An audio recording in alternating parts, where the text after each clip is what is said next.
Hello and welcome to Rewind Reviews, a podcast where we review things that you could rewind because back in the day they were old enough to be released on VHS.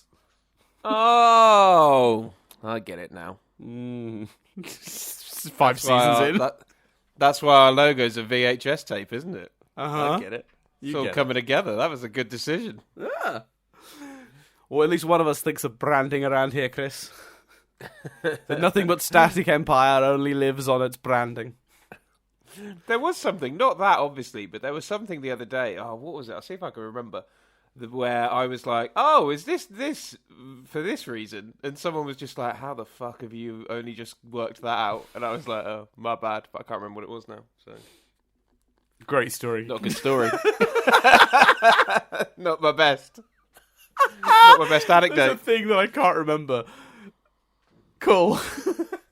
Yeah. Good Oh, work. let's talk Indiana Jones, Dan. You picked this one. I have little to no experience with this film and franchise. To cover me off quickly, I watched this film for a media studies assignment and enjoyed it. Thought it was good. Did some analysis afterwards. It was kind of a classic media studies A level. Was very much here's a scene, here's a film, and dissect the music, the sound, the what's on screen, the performances. I found it oddly relaxing, Dan. I must admit. I don't want to brag. I mean, I'm going to sound like, for new listeners, I'm coming across like a right twat here, but there was an exam where I did well. I found it very methodical. Media studies. You just had to remember the shit you had to analyse, which I suppose actually is true of all exams, but I guess I just didn't give a fuck about science. Whereas 5-minute clips of the Pirates of the Caribbean, which was the actual exam, I'm all there for, my friend. Anyway, so that was my history. I don't remember them. I remembered really distinctive beats of the movie. I remembered he was, he was a college professor and all that sort of stuff. But I remember enjoying it, but I didn't explore further. I should have. I think if I'd have just watched it to watch it, I would have, because this experience has made me hungry for the other films. But you got more history with the film. What's your history? Well, it's an interesting one, this one, because this is just sort of one of those films that was sort of always there. Like, I don't remember specifically the first time I saw it. It was, in the UK we have a terrestrial television channel called ITV that seemed to have the rights to air this movie every Saturday for 6 years. That's how it feels in my head. They probably didn't. I assume like once or twice a year they ran the trilogy across a few weekends or whatever. But it just feels like it was always accessible to me that way. And I remember, I mean, I would have only been, this is before we moved to Ireland, so I would have been, 6 or 7. I just remember literally like, Saturday afternoon viewing sort of thing, it was what was on. I think the first time I watched it, though, I think I might have come in midway. I don't think I saw it from the beginning. I feel like I came into one of these halfway through the first time I saw an Indiana Jones movie. But I just remember being so blown away that I would just, every time they were on after, watch them in their entirety. I don't think I understood that there was an order when I watched them as a kid, because they're quite isolated adventures, these. So I don't think it was the longest time until I knew what order these films were actually supposed to be viewed in, or that they were made in. They were just the Indiana Jones movies. I checked so many times when watching this. Like, I am watching the right one, aren't I? Yeah, okay, cool. Raiders. Right. Okay. Yeah, there is an element of that. So it's Raiders, Temple, Last Crusade. That's the order. And we should clarify. We're probably not going to do. Well, we're not going to do Kingdom, because I think we're doing, a classic trilogy. We do that every series of these podcasts. So I think. Yeah, I remember we had this debate slightly when Indiana Jones was first floated. I was like, should we do all 4 though? And you were like, nah, the 4 came a long time after and is fucking appalling. So we're just doing the actual trilogy. You know what's funny actually is I do wonder about that film and like how it would hold up to a slightly like less critical, because I saw that movie in my most angry film nerd era. You know what I mean? Like when that sort of snotty, like dismissive sort of I know better sort of years that I think every sort of person who like wants to get into creative medium ends up going through, and they get overly critical of, of the work being put out because they're bitter they've not got a job in the industry yet. You know what I mean? Like, I feel like I saw that movie at an unfortunate time, and I'm sure I remember it enough to know that it is flawed, but I wonder how it holds up. But anyway, yeah, because I know of a lot of the. I remember a lot of the criticism of the film because sometimes by osmosis, especially if you watch a lot of movie content, movie panel sort of content on YouTube or whatever. I remember a big criticism that's levied at it is Aliens, and it's kind of like I watch this film and I go, there's a lot of fantasy like embedded, admittedly fantasy embedded in wider mythology, in this case religious mythology, but fundamentally the end of this film is not exactly like grounded in reality, or at least reality as it seems. Like, do you know what I mean? Like, Aliens doesn't feel.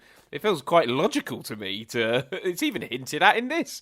Like, I never had that problem. I do remember that people saying that criticism. I never understood it. I'm like, have you not seen the other movies? Like, I think they pretty much exclusively always end on some sort of supernatural, otherworldly element, that can't be explained necessarily. Supernatural, that's the word I was looking for. Yeah, like it's so Aliens never bothered me, and as soon as they said it was called Kingdom of the Crystal Skull, I thought people would think of that. But anyway, so I don't remember exactly ever having to sit down and watch this movie, but my history with it is just simply, growing up loving this franchise. I will say, pushed to the side somewhat by Star Wars as I got older. And I would say, I've not rewatched these films as religiously, over the years. Still have fond memories of watching them. Still have a nostalgia for them. But it's, that I have a personal preference towards sort of science fiction than these sorts of like period piece sort of action adventure films. So I haven't gone back to these as often as much as I enjoyed watching them as a kid. But they're I always thought they were sort of deeply charming, lots of fun adventure movies, just real good watches. And I think because were they all out by the time I was like old enough to be watching them? I'm trying to think what year they will have been. Yeah, right? They must have been. Yeah. When was Last Crusade? Let me just check the date on Last Crusade. 89, yeah, because I was 87, so I will have. To me, they're all one movie. I know they're not, but like I really do. I don't have too much memory of like being like, oh, I prefer Temple to Last Crusade or Raiders over So it'll be interesting to watch them with a more critical eye this time round to sort of see if I do have any real thoughts on. If any are better than the others. But yeah, I've not rewatched them in a long time, so this was a real blast for me. I remember this one a lot more specifically, though. It'll be interesting to see this, because as I watch this movie, I'm like, these are all of the iconic scenes that I remember from Indiana Jones. Yeah, they're all in this movie. I do remember when I watched it for the first time, like for the media studies thing, when it starts with that ball sequence, which is obviously such a part of pop culture. Mm-hmm. I do remember distinctively going, oh, we're here early. That and swapping that golden idol at the beginning for the bag of sand. Like, the ending of the movie, slight spoilers for the Nazis' faces melting off, which, all of that stuff is really iconic. And like when I think of Indiana Jones, I think of, the swordsman that he just shoots, the plane, the death with the plane, like that's all like the stuff that comes to my mind first when I think of Indiana Jones, and it's all in this one. And part of me's going, oh damn, do the other ones just not have anything like as iconic as that in them? So that'll be very interesting, unless there's stuff I've forgotten about. But all of the imagery that would come to my brain when I first think of Indiana Jones is all from this one. So I guess I should have known which one was the first one, really. That's kind of my history with it, just being a sort of very general, I guess casual fan is probably the word. I've never been as passionate on this franchise as like, Back to the Future, Star Wars, things like that. But I've always really enjoyed them, and I've always watched them when I've had the opportunity to do so. So yeah, good time. So what do we start with general overviews? How did you? Yeah. How did you feel it? Because as someone who only ever analysed it for a class, being forced to, it's got to have been a joy just to sit down and actually just watch it as a film and as a piece of entertainment and be entertained by it rather than looking at it analytically. Or is because you were doing this podcast, was that slightly spoiled?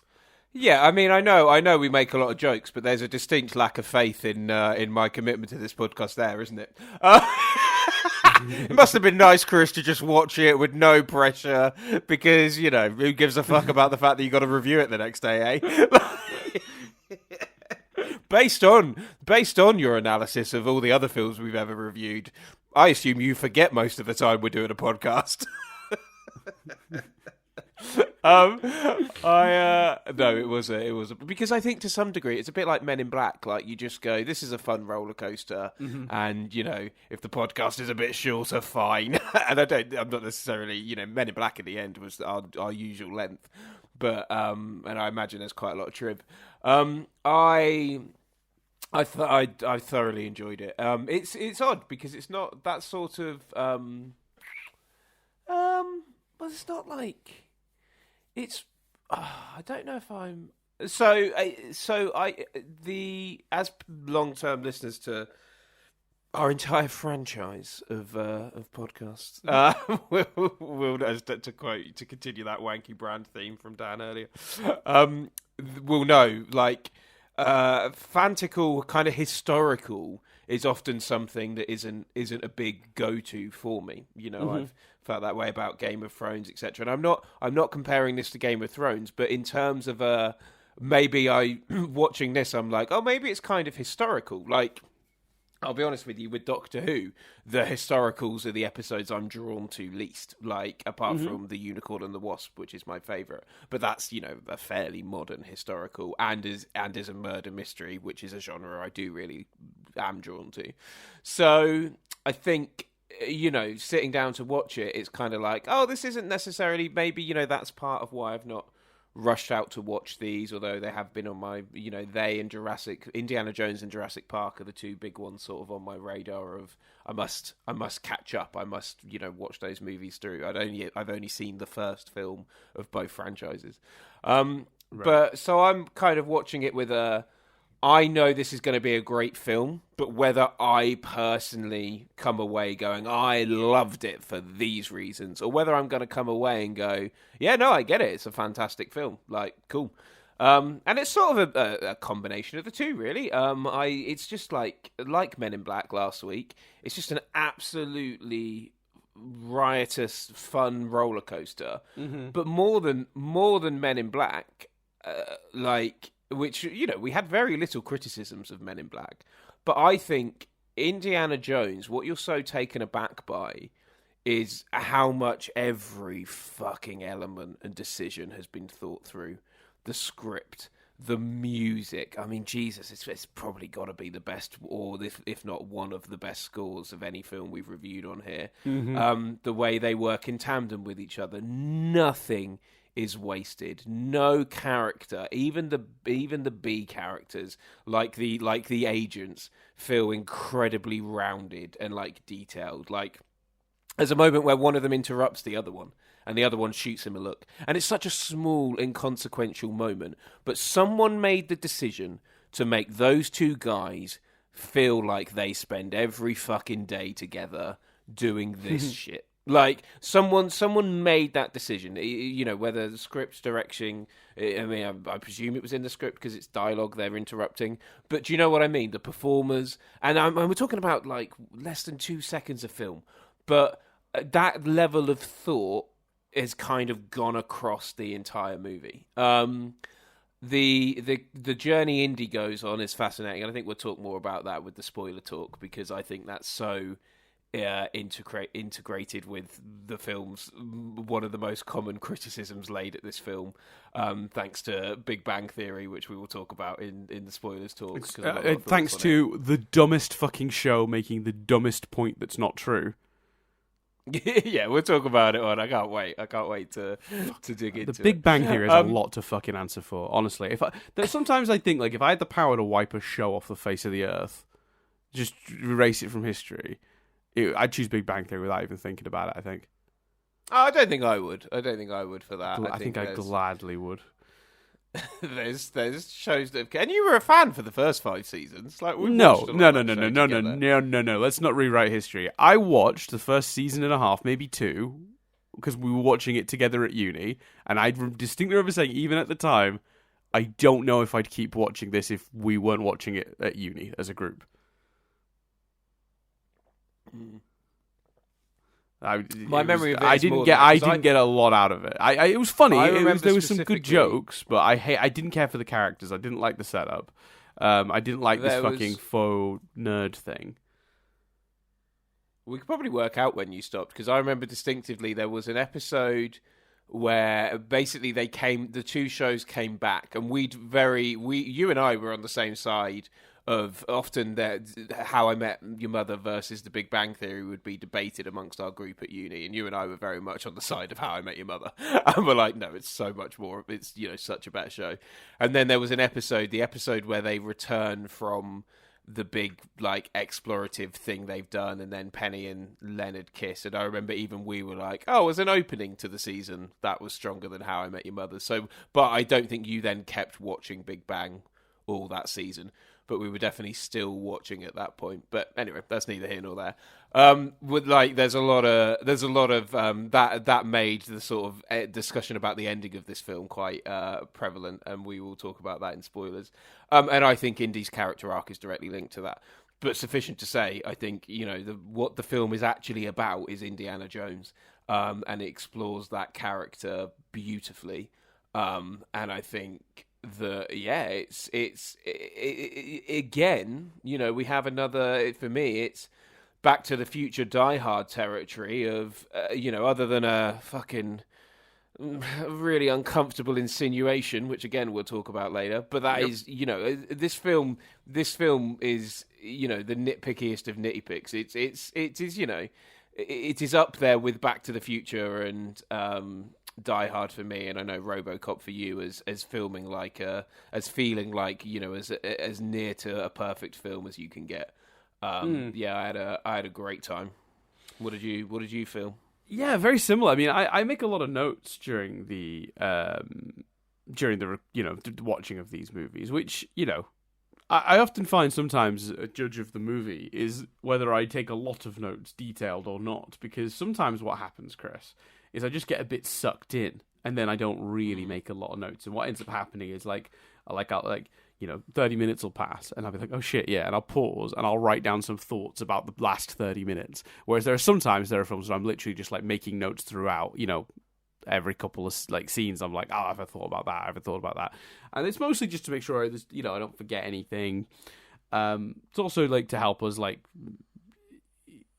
sometimes it helps me, I should say, find details. If I'm trying to think of an example of something I'm criticizing or praising the movie for, and I've written down a scene that either annoyed me or I enjoyed doing that thing, then I've written a note about it, basically.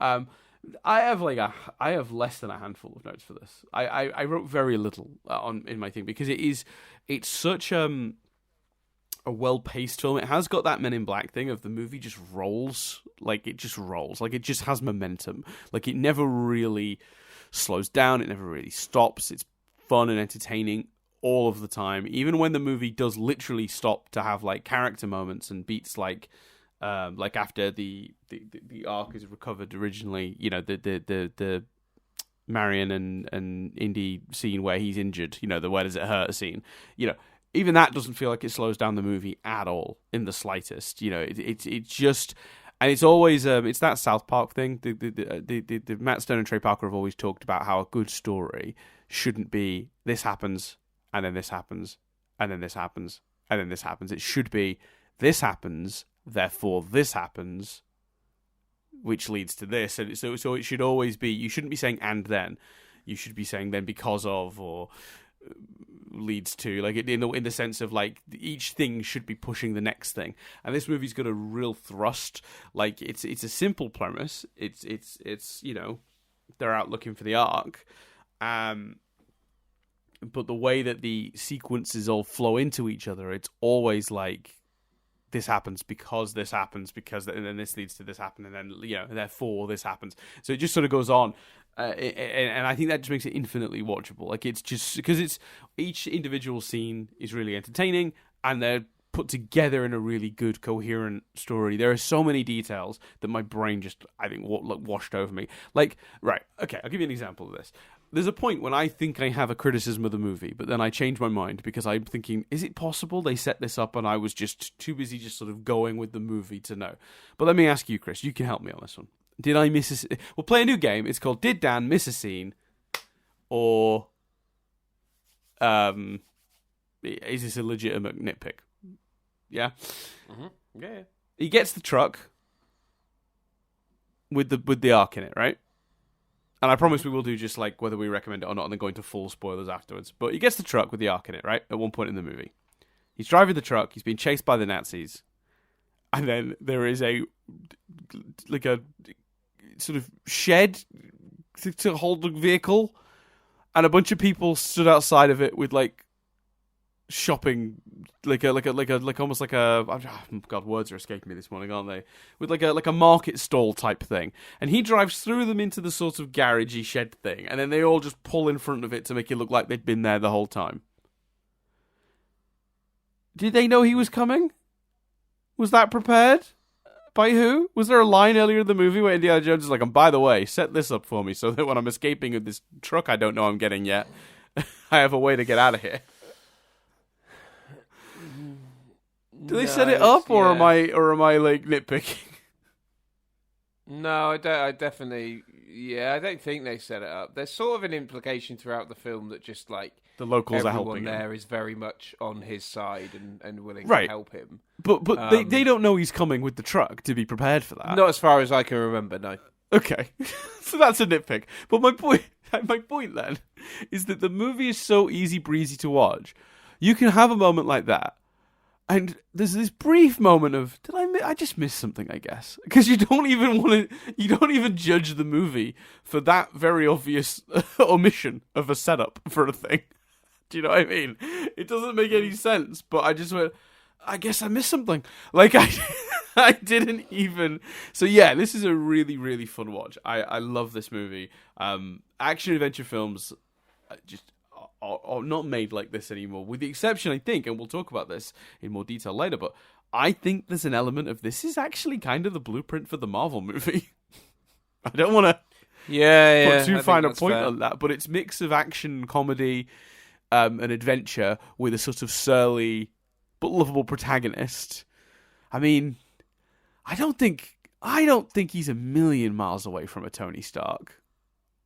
He's not exactly a Tony Stark, obviously, but he's not, rogue with a heart of gold sort of thing. It's a stereotype. It's always been a sort of trope, an archetype. That's what I'm looking for. I feel like Marvel owe this movie and movies that it inspired quite a lot, to be honest. Yeah, I think that's very fair. Especially the comedic sensibility, because the movie is very funny. Yeah, I think they try and make their characters Indiana Jones is quite quippy, but also quite stern and quite cold. You don't get that so much. They're not as grumpy, I guess. But yeah, I think it's absolutely fair to say, and I think it's obvious that we recommend this movie. Of course we do. It's Indiana Jones, Raiders of the Lost Ark. Yeah. Although, originally just released as Raiders of the Lost Ark. Oh, really? Was that added, when they... Started doing sequels. Doing sequels, yeah. Yeah. So I think, I suppose when they first started doing sequels, I don't know what the home video market was like, because obviously it would have... by the time the second one came out, I don't know how far into the real boom of VHS use was, but I know that once they released it on VHS, it was adjusted to be Indiana Jones and the Raiders of the Lost Ark.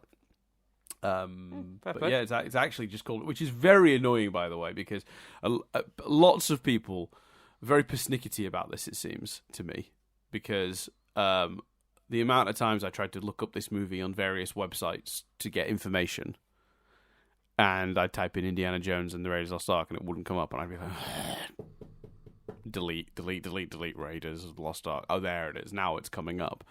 Bastards. Just put Indiana Jones in the title. It's fine. It's fine. It's yeah. fine. Like, actually, I think you'll find it's called Raiders of the Lost Ark. Fuck off. That's like criticizing people that are like, oh, Back to the Future Part 1. Well, technically at that point it was just Back to the Future. So worth clarifying as well, Chris. I googled it because I was curious. So it looks like I watched just the first 2 seasons of Big Bang Theory, and then the first episode of season 3, and bowed out there. Well, he bowed out literally at the first episode. Yeah, it looks that way. You must have watched. Well, even though my memories, we enjoyed episode 1, so I find it odd that you'd go, right, I'm done. But fair enough. I can't. Well, maybe it was. I can't remember enough I did to get plant one the or flag. 2 more in. I remember specifically not finishing that season 3. Yeah, fair enough. I can't remember well enough to argue. So yeah. Just a dumb show for stupid people. Should we talk about that? Should we talk about the Big Bang Theory stupidity? God, the writers of this show were fucking bastards, weren't they? They really were. Yeah, so the argument is that Indiana Jones doesn't affect the plot. Of the movie. So we're going into full spoilers now then, obviously. Yeah. We recommend the movie. It's time for full spoilers. spoilers. Yeah. The argument is that Indiana Jones doesn't affect the entire plot of the movie and that it will all played out exactly the same whether he was there or not. This is a deeply stupid point that makes no sense whatsoever, since he is the one who finds the fucking Ark. Can we shut that debate up now? Well, I think there's still. I No. understand. I'm not defending Big Bang Theory here. I'm defending anyone else that is leveling it as a criticism, because I think there's an element of maybe you could, but I mean, and the steps in order for them to find the Ark without Indy, there's a shit ton of them. Like, he leads them to Mariam, who is Mariam, isn't it? That's how you say her name. He leads them to Mariam, which leads them to the thingy with the thingy. I don't know what that thing's called. But he leads them there, which leads them to find the thing. So, they can't find that without Indy. They don't find the right spot without Indy, because it's Indy that does that and works that out and finds it for them. He is the reason... without him, it wouldn't have been delayed and might have been in a different location earlier. So there's one facet to the argument is Indy absolutely affects this movie. He's the reason they find the Ark. If someone then wants to go, well, yeah, but even when they eventually find it, when they opened it, that would always happen.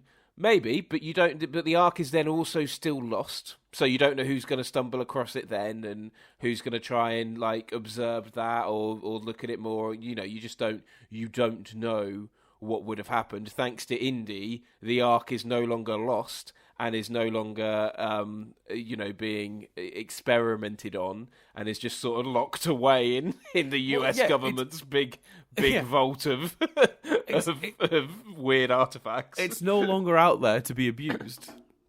Yeah, exactly. Indy. And Indy is tasked with locating the Ark. That's his goal. That's the protagonist's goal in the movie. He does that.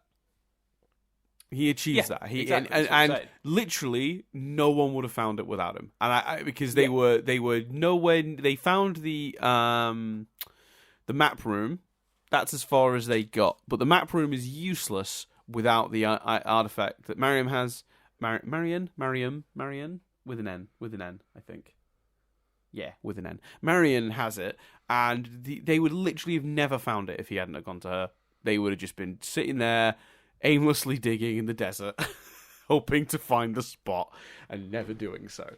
Exactly. Yeah, it's a ridiculous theory. Oh, not theory, but people posit. So there's that. They wouldn't have found it without him. The character arc and the main mission of find it and recover it is complete. And then there's also, I think, the third argument, which is it's not what the film's about. The film is literally about Indiana Jones and his journey. And at the beginning of the film, he is comically dismissive of this supernatural stuff, and even to the point where when they're like, so what can the Ark do? He's like, I don't know, power of God, man. He literally doesn't care. He doesn't believe in it, and then at the end of the movie, he decides to close his eyes, because he suddenly, not suddenly, sorry, because he has come to accept that there is something in this, and he's trying to protect, his girl. He's trying to protect the woman that he loves or could love. Like, that is what the film is about. The nuances and the arc debate that's missing that's maybe not missing, maybe ignoring the point of the movie. So I think there's three arguments you can levy at that criticism, and the combination of all of them, to me, make that criticism not particularly fair. Yeah. It's not. It's an insane criticism, and even if that wasn't technically true, even if you could, there weren't counterpoints. Maybe Indy does have literally no effect on the movie. He's still our point of view character for the adventure. So it's not really a criticism of the movie that he doesn't end up having an effect on the plot. Even if that's true, it's not a valid criticism on its own. It doesn't really... Okay, the protagonist doesn't ultimately have an effect on what happens. Does he still, he still has a journey, as you pointed out. I'm still watching the movie through his perspective. It's still his highs and lows that we're experiencing. Just because the overall plot, isn't affected by him, it doesn't make that a bad movie. It doesn't, you know what I mean, change my feelings on the film. So yeah, it's a strange statement. And again, Big Bang Theory has a lot of that as well. And I've got a further update, Chris, for you on the Big Bang Theory. And when I dropped out, because I had I had a memory. You're the only one that cares about this at this point. No, I'm just. I was done. I was happy to say it was somewhere in season 3, because we definitely watched that first episode, as you remember. But I couldn't remember after that, and I was pretty sure I dropped out sometime in that year.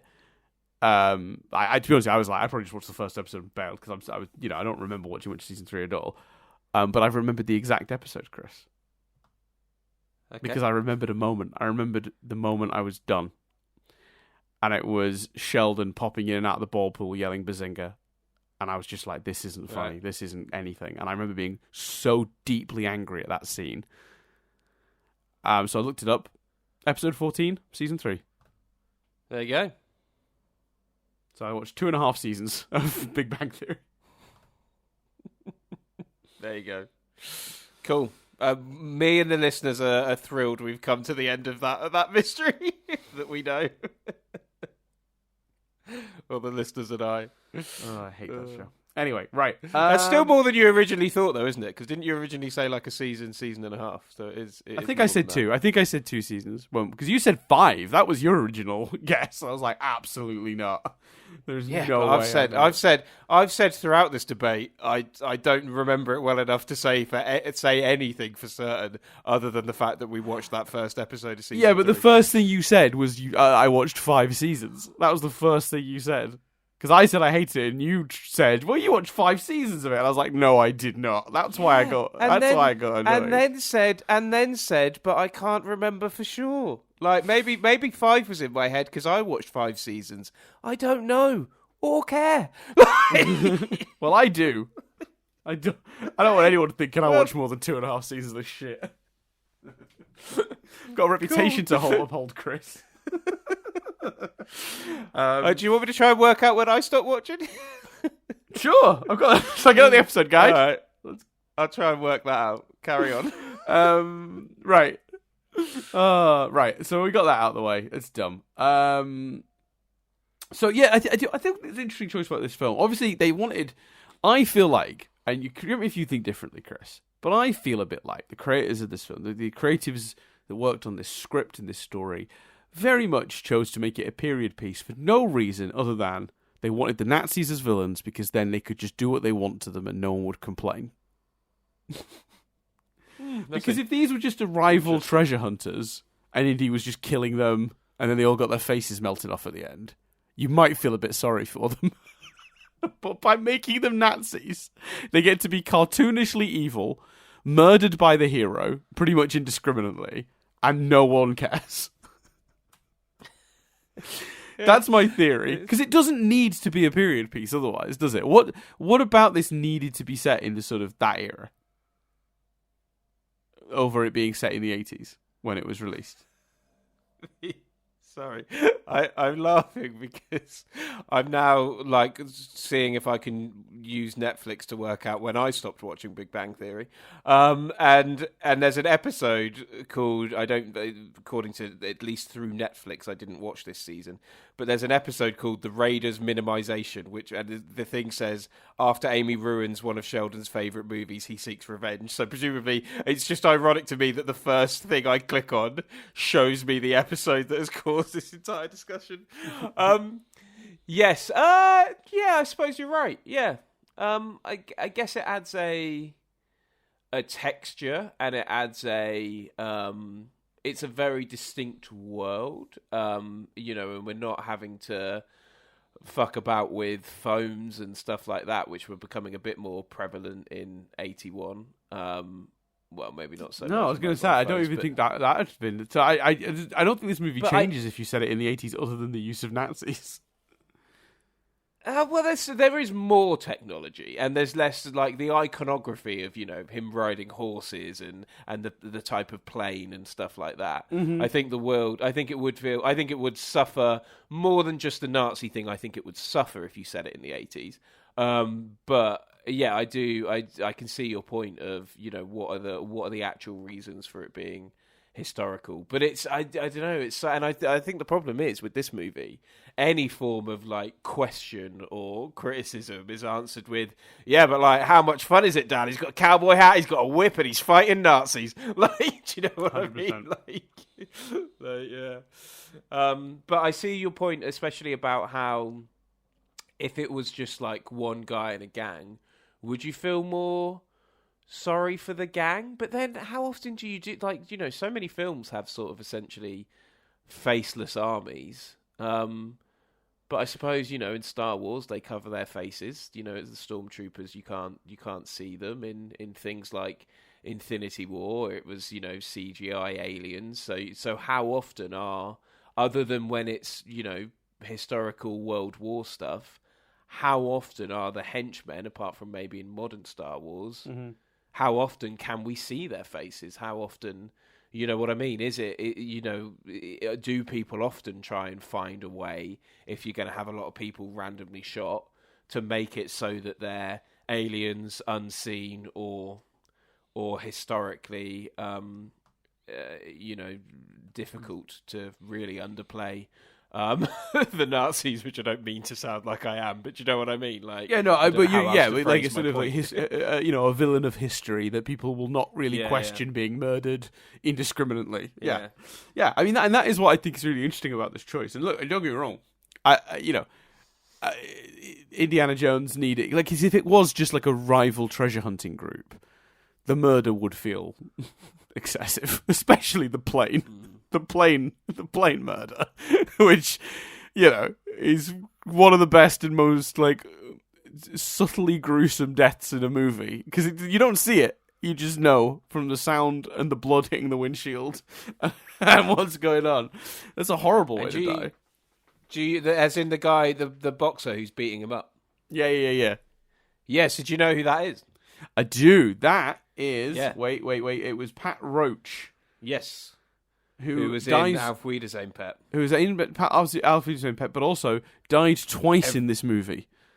Yeah, and I believe is in the other movies as well. I cannot wait. One of the things I've been most excited about is tracking Pat Roach in these movies. Oh, that's because obviously I've been very aware that he was in multiple movies through. It's referenced a lot when in Auf Wiedersehen books or documentaries and stuff. So I'm very excited to see that. I believe he's in other movies as well. Yeah, so he's the giant Sherpa left in the burning bar in Nepal, and he's obviously the German mechanic, chewed up by the plane's propeller. So, fantastic actor from Auf Wiedersehen, Pet, but also got the physicality. I guess that the physicality comes more from his wrestling skills than his acting skills, I guess. But he's used to great effect in this movie. And who else gets to die twice in a movie? That's pretty good. That's pretty good. Yes. Sure. Big fan of Pat Roach. It took me a minute to realise it was him, though. Yeah, he doesn't look like him at all. I was expecting it to be more obviously Pat Roach, I must admit. Yeah. Because it was one of those things where, like, I'd kind of known he was in it I remember when the guy shows up and he's okay. I'm looking at him going, that must be him then. That must be him. And I'm like staring, like I think that one's him. And then I got to the trivia part of the process I do for this, and I was like looking for the trivia specifically around him. And when I found it, it confirmed he was the guy that got chewed up by the propeller. I didn't realize he was the Sherpa that burns up earlier in the movie, though. That was news to me. No, I didn't either. No. So yeah, good for Pat Roach. Love Pat Roach. Right. Sadly passed away. He's no longer with us, is he? No, he passed away before the filming of the right. last Alf Wiedesheim Pet episode. That's right. Yeah. Oh, that cast has been ravaged. That's awful. Too many of that cast died too young. Awful. Yes. Sure. Anyway. For sure. So how did we feel then? So we talked about. So I mean, the villain of the movie is mostly the Nazis, but there is a other archaeologist on their team, a character called Belloc, who is set up quite brilliantly in the opening scene as like a villain. That's his deal seems to just be following Indiana Jones to wherever he goes, and then taking the thing from him once he's done the hard bit. That seems to be Belloc's role in life. It's a fun relationship. I think it played brilliantly. I think Paul Freeman does a really good job in the role. Do you feel like a villain like that is necessary? Because Indiana Jones himself as a character doesn't have a personal. He has the issues everyone has with the Nazis, but he doesn't have a personal stake in what the Nazis are up to, if that makes sense. Do you think someone like Belloc is necessary to get to sort of have Indy have a more direct rival? Yes, because I think it adds, again, the film does an amazing job of having their rivalry and know these two men have a past without needing to be of overt or cram it full of exposition. I mean, this film in general, its handling of exposition is brilliant. I've got an example of that in a sec. But I think you do need that character because I think it makes it more personal. It makes the fight more personal for Indy. And it just gives him a foe, and it's fun to have. It's kind of that. It's crazy how modern it feels and how it becomes the archetype for other things. Because essentially, there's a villain of the week in these movies. It would appear, and then there's him who's always there and is sort of a consistent villain. It's an incredibly serialized approach, and I think that was one of the aims of the movie, wasn't it, to make it feel like a serial. And that notion of this villain is always knocking about. And it's personal with him, I think is very clever. Sorry, Belloc? However you say Belloc, how do you say his name? No, but it being a serialized villain across the movies. Yeah, he's the one that's always nicking stuff. He comes back later, doesn't he? I thought. I mean, he's dead. Obviously, his face melts off. He burns at the end of the movie. Point. Yeah, good point. Yeah, that's a shame then. Forget everything I just said about it being serialized. I've forgotten he died. Good point. Yeah. I mean, that's his history with Indiana Jones, but it's not explored going forward because the character is very sadly burnt to a crisp by the Ark of the Covenant. But if they had kept him alive, it would have been a great example of what I was talking about. Why did I think he was in future movies? Oh, I don't know. Maybe it's because that is what you'd do in a modern context, isn't it? Yeah, maybe. Oh, that was hilarious. Because I was just like the reason I said, you mean Belloc? Like, we talk about the same character now. Like, now I'm actually confused. No, I just, forgot he got his face melted off. Yeah, he's the one that's on fire. I think it's the Nazi guy that's face melts. I think his head explodes, Belloc's. It's interesting with Belloc, though, because I think Belloc is a weird exception to the rule. So they villainize Belloc in different ways, but he's also... There's a weird thing they've got going on with Belloc, where he's sort of weirdly protecting Marion at various points in the movie from the sort of the Nazis, but at the same time he's aligned himself with the Nazis for selfish needs. So you're kind of like, yeah, this guy deserves to die. So they find a way to sort of make you almost feel like, if he dies, like, it's his own damn fault. But even though he's protecting her, like, their relationship is really creepy. Like, any film, and it's a real easy shorthand, isn't it, in a movie, to any time you have a male character make the female character wear a certain outfit, you're like, well, this guy's scum. Like, it's a real simple shorthand to make you go, bit of a twat. Right. And it almost feels like he's doing what he's done all along, which is, Indy's got feelings for her. Well, yeah, we need to talk about that at some point. But Indy's got feelings for her, so I'm gonna take her, and she's mine. Like, Yeah, and I think it's interesting because I don't think you need it. Like, Belloq is greedy and conniving to the point where he's willing to literally work with Nazis to get what he wants. Like, I think him opening the Ark because of his insane, selfish desire to see what's inside it, whatever, and that being the thing that gets him killed is like quite, like, it feels quite justified. Do you know what I mean? In terms of like killing a character, it's not like Indy murders him in cold blood. He dies as a result of his own choices. He's villainous enough without the creepy stuff with Marion, and deserving enough of his ultimate fate, regardless of his weird, creepy thing with Marion. So I'm kind of on that scene probably doesn't need to be in the movie. Now, a little tease about what we're going to get to later. It turns out that scene was partially improvised, the dress thing, because they wanted her to be in the dress for the snake scene, but couldn't think of a way for her to practically get in it. Right, okay. We'll come to it. But yeah, so I think you don't need to do that. I agree with you. I think Belloq isn't necessarily creepy. But there's two scenes in the movie, other than the dress scene, which was where it gets really creepy, where he shows a bit of like heart, a bit of compassion, potentially because he knew her dad. They're all in that archaeology world or whatever, where the Nazis are going to torture her, and he's like, yeah, don't do that. You could probably just let it go now, right? We're nearly there. We found the map room. We're nearly there. Blah blah blah. Or then there's the point on the boat as well, when actually no. That's the captain of the ship, isn't it? That's like defending her there. Like, leave her with me. Yeah. So actually, my brain for some reason conflated those two. Yeah, Belloq doesn't do a whole lot to protect her following that scene where he tries to stop the Nazis from torturing her.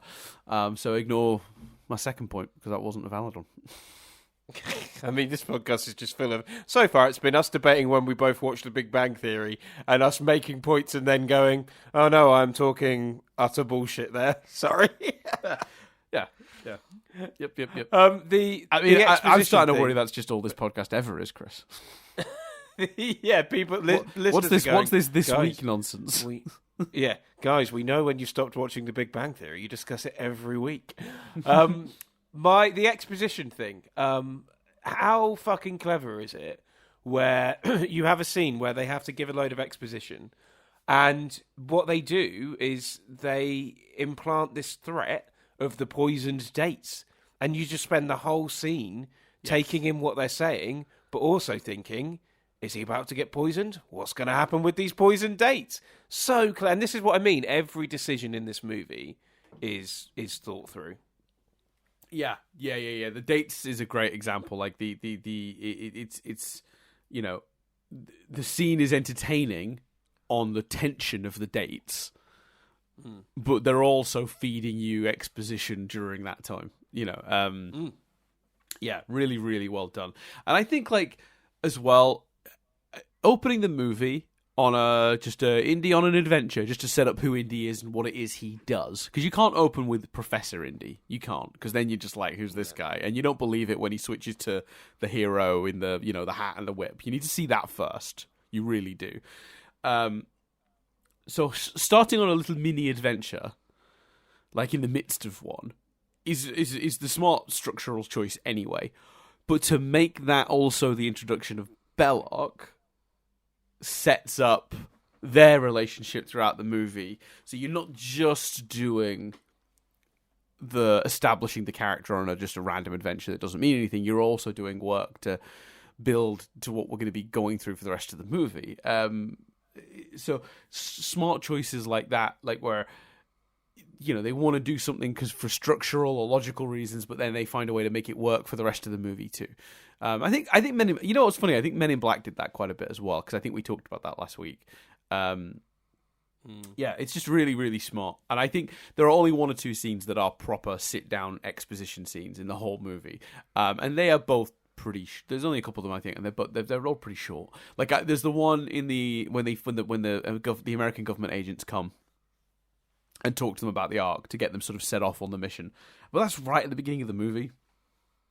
And it's not going to affect pace because it can't. And it's really clever. Like, this movie gives you most of the information you need in the first 10 minutes. It's amazing structurally. It's fantastic. Yeah, and then it really is. You're just sort of on the roller coaster then with its ups and downs.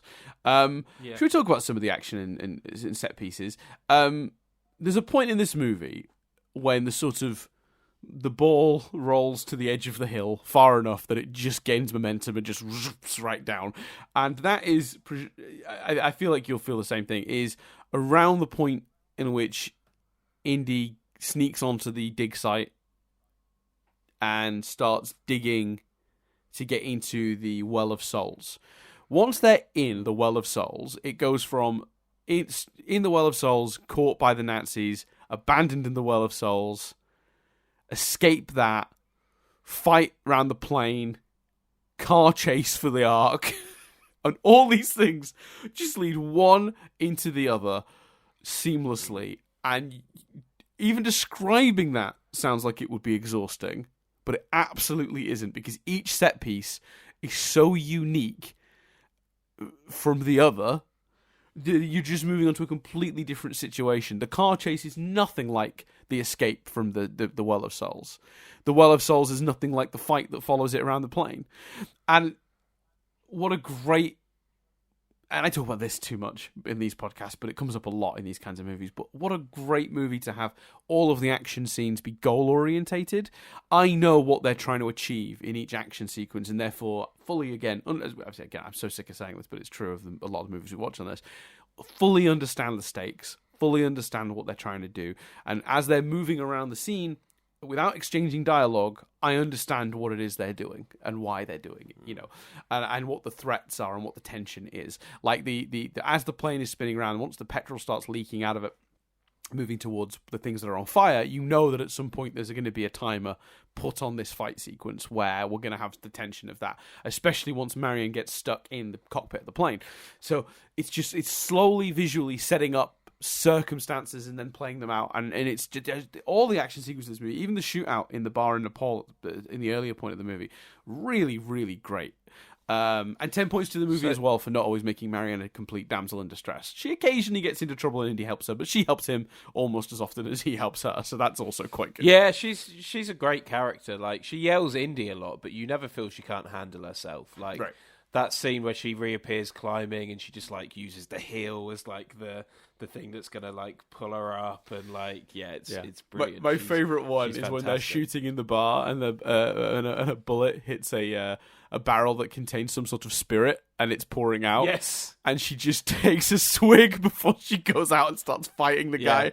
But what I thought was funny about that, she was holding like a torch, like a stick with fire on the end, and I really thought she was going to do a homemade flamethrower. I thought she was going to blow the spirit into the fire. Yeah, I did. I was convinced, and it was so much better when I realised that wasn't what she was doing. So I'm just like, oh, she just needed a drink. Yeah, I did that. There were two moments where I was completely wrong. One, that moment where I was like, oh, she's about to do this. And the other, when they first open the Ark and they touch it and it's sand, I genuinely went, has Indy swapped it out? He did with the sand at the beginning of the movie. Other than, speaking of action then, because I got a very specific answer for this, other than the opening with the ball and all of that sort of stuff and the traps, what's your favourite action scene? I think it might be the fight around the plane. Mm-hmm. I think it might be the fight around the plane. I just love everything about the sequence, and it's surprisingly long considering it's Indy and Marion fighting 4 guys. It doesn't become a bigger thing until right towards the truck of other dudes with guns don't show up until right at the end, and it's just this scrap to get just into the plane, out of the plane, and away, basically. I really enjoy that sequence, I think. Not to say the others aren't great, because obviously the car chase is very iconic, and I do love the car chase. Yeah, the car chase is my favourite.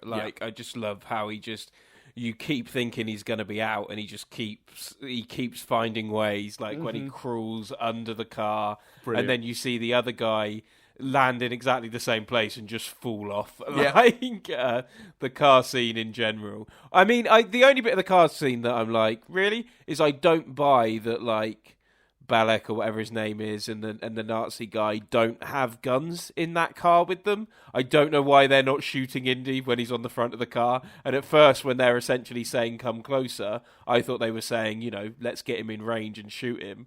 So I didn't quite believe that they didn't have guns, but other than that, it just seemed like an oversight.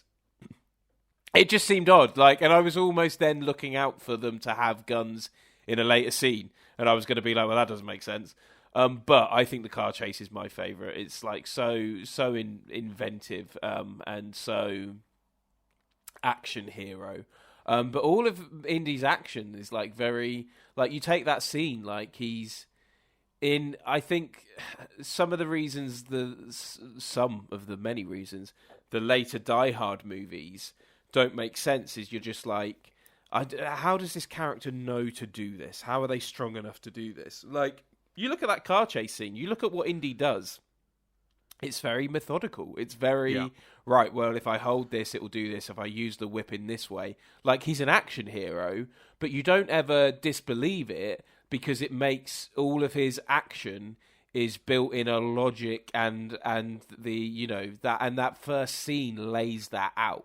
That opening sequence where he's logically defeating the traps, sets the scene for... This is a man that can think. And in all of Indy's action sequences, he's thinking.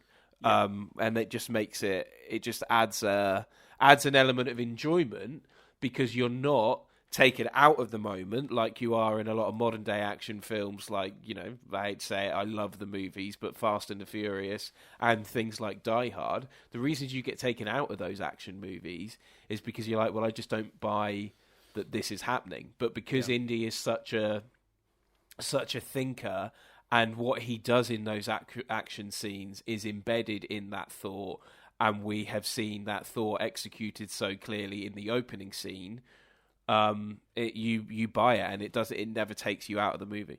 And I think there's something about the choices of what he does as well, because the stuff Indy does is dangerous but not impossible. Does that make sense? That's they walk a very fine line with Indy's behaviors. Is it dangerous to use a whip to swing across a chasm? Yes, the whip could loosen, slip, from where it's been whipped round at the top. It's just wrapped round that. It's not tied round that. Without the correct tension, theoretically, it could loosen and you could fall. Dangerous, not impossible though. I'm pretty sure you could whip a whip round a beam and then swing across it. In fact, I don't think I could, but I appreciate your faith, Dan. By saying that I could, but I don't think I could personally. I'm sure they might have covered that on Mythbusters. I might have to look that up later. So and then the car stuff. You know what it is as well. It's this weird, cool guy action thing.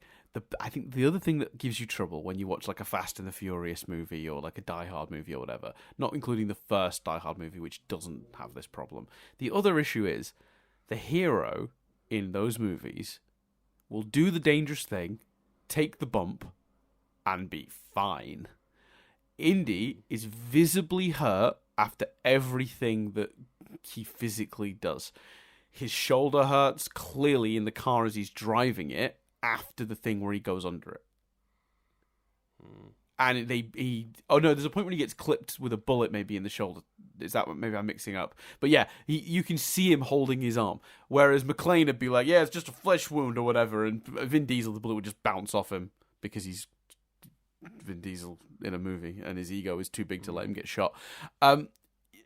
It's that Indy looks tired and injured and roughed up by the events of this, because Harrison Ford as an actor doesn't have so big an ego that he won't let his hero look like he's been through the mill.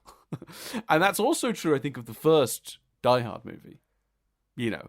Yeah, I think it's the same. It's the same principle, and they do it in the same way. Yeah, yeah. It's about showing the hero not get out of everything completely like a robot, like he's invincible. Yeah, but also John McClane, in the way that Indy approaches everything as a thinker, John McClane approaches everything as a New York cop. And that informs the choices the characters make in the action sequences. Yeah, exactly. Yeah, absolutely, 100%. And they're all really logically done. I don't think anything in the action sequences is like an impossible feat. So yeah, very smart choices, very well designed. I think there's really good tension to both the airplane spinning around battle and the car scene. I think both are good choices. To be honest, I don't think there's a bad action scene in the movie. I'm going to go out on a limb and say that. No, I'd say that's fair. So how did we feel about let's do Indiana Jones and Marion. Let's talk a little bit about this for two reasons. There's two elements to this. On a practical story level, there is an element of why is she on this adventure with him. She sort of says, "You need my medallion, but I'm coming with you," and you sort of think, not really sure why you're coming. You have no interest in the arc, but I guess you've got nothing better to do. Your bar just burnt down. So there's that question of the why she comes on the adventure. Is that just too throwaway? And then the second, obviously, element is the ick factor of 10 years ago. They might have had a relationship, but 10 years ago, she'd have probably been about 15. So... I mean, that's a generous way of phrasing it. She literally says in the movie, "I was a child." Like there's no, Yeah, but you could interpret that as being I was immature. I was too young for a relationship. You could. I work with some 20-somethings, and I'm like, you're a child, like compared, like, like as a joke. Obviously, I don't mean literally. Like, I don't just walk around being like, you're a fetus, get out of my face. You don't have thoughts here. But I mean, like, jokingly, I've used that phrase to sort of describe someone who's maybe a little less mature. But yeah, I see what you're saying. To tackle the first one, that didn't bother me because I think she's been. She got abandoned by him for adventure. She got seemingly abandoned. I can't remember whether he's died or not. I think he's died, hasn't he? But she's, fundamentally her father. She's stuck. She says, I'm stuck in this place because of my father. I've ended up, her life has been fucked over by the men in it going on adventures. And I think she's just, fuck it. No, I'm coming this time. I'm being a part of this. Like, sod it. Like, you're not doing this to me again. So I really didn't have any problem with her going and being there. And like you say, also, like the bar, from a practical point of view, her bar, presumably her home, has been burnt down. She's just been attacked. Like, yeah, fuck it. I think it's more the first one. So I didn't come up against that. Did you personally come up against that? I did struggle a little bit with the logic because it was just like, you want my medallion, I'm coming with you. Like, why? Like, you have no investment in this scenario. If anything, I don't feel like any character would want more of what they've just experienced. Like her home just got shot up and then burnt down, and she was nearly murdered and tortured by Nazis. Like, I would want no part in that. Whether she admits it or not, she's also invested in him, though. Her home's just been destroyed, and the man she loves the one that got away. Let's say the one that got away is about to go on an adventure. Like, of course she's going with him instead of being like, oh no, I'll deal with the insurance paperwork on the bar. Like, right. So, I think you're right. I think there's an element of you could a more charitable way you could read her decision is actually it's just an excuse to spend more time with Indy because she still has feelings for him. And I think if you want to sort of fansplain it that way, because I don't think the movie ever explicitly states that, but it is there in the subtext, I think, enough for someone to say that. I don't even think it's actually, I don't even think fansplaining is the right word because I think it is present in the subtext. So if that's the charitable reading of it, I think I go with that. I think that makes to a certain degree of sense. In terms of the age stuff, right. So yeah, a couple of problems here. In the original script, she was dubbed as being 25, which would have meant their relationship was when she was roughly 15, because she says it was 10 years ago. The actual actress, Karen Allen, who plays Marion, was 30. The recording of the 31. Sorry, during production. Is that right? So she was born in 51. The movie comes out in 81. Oh, actually, she'd have been 29. Sorry, she'd have been 29. So that means she would have been about 19, turning 20, quote unquote, 10 years ago. So it's not great for a potentially adult man to be dating a 19, 20-year-old, but it's certainly better than the other implication. Yeah. Out of the two, I prefer it, but it's still, like you say. Yeah, because he's about 8 or 9 years older, so he would have been in his mid-20s, late 20s, and she would have been about 19, 20. So yeah. Thankfully, the script was changed last minute because there was literally a line of dialogue that put her age as 25. Which, when you combine it with, when you combine that with her saying it's 10 years, I was a child, Indiana Jones suddenly needs me tooing. I think so. I'm not to downplay the actual movement, but like, I'm very relieved we didn't have to Me Too Indiana Jones. I think there's a lot. There was a fair bit of stuff when I was researching this movie, and I don't know if any of it made it into the trivia. I can't remember, but there was a lot of stuff about George Lucas. Kind of saw Indiana Jones as a sort of James Bond figure, just sort of sleeping with, different women on all of his adventures all the time. And he almost saw Marion as a sort of a Bond girl. Spielberg and Kasdan didn't see it that way and kind of thought he was more sort of married to the job, so to speak. More passionate about the archaeology, never find time for that. So the fact that his relation, and almost the implication almost being that one of the reasons he didn't pursue a relationship with her then was maybe because she was a little young. Combined with him being more interested in his job. So I think there's a more charitable way to read it, but it does read as weird in the movie. I think the age thing is potentially a slight problem. You can sort of Jedi mind trick your way around it if you want, but if someone told me that was an issue for them in the movie, I wouldn't disagree. That's fair. Yeah, it's hard not to, isn't it? Yeah, I think, and also it's just so unneeded. Right. Like they could just have a history. He could have just left. Like, we don't need. It doesn't add anything. But maybe you could make an argument for, well, it kind of sets up how she feels about him. She's almost cared about him all her life and stuff. But they don't explore that enough to justify it. Right. So yeah, didn't like that element. Don't think anyone does. Especially because Indy was kind of like sort of trained in the job by her father, so it puts them in it's weird. Yeah, it's weird. I think that there are more signs though of the original intent of him being more of a James Bond character. Apparently, the scene when his colleague from the university comes and sees him. He's like, I think, was he wearing like a robe or something? I can't remember what he's wearing, but apparently that was because the original version of the scene as written was that he had just slept with a woman and she was in the other room and that was like included, and then they took it out. I'm trying to think what scene that was. When the guy visits him. When the guy visits him at his home from the college, Indiana Jones is just wearing like a bathrobe, and again the original scene implied that he left a woman in the room.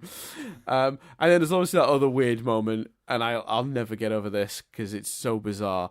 When one of his students has written "Love you" on her eyes and slowly blinks at him. Weird.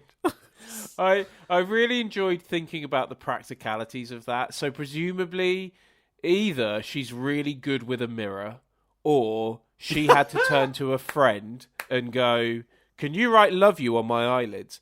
And I think most friends would go, "No, it's weird."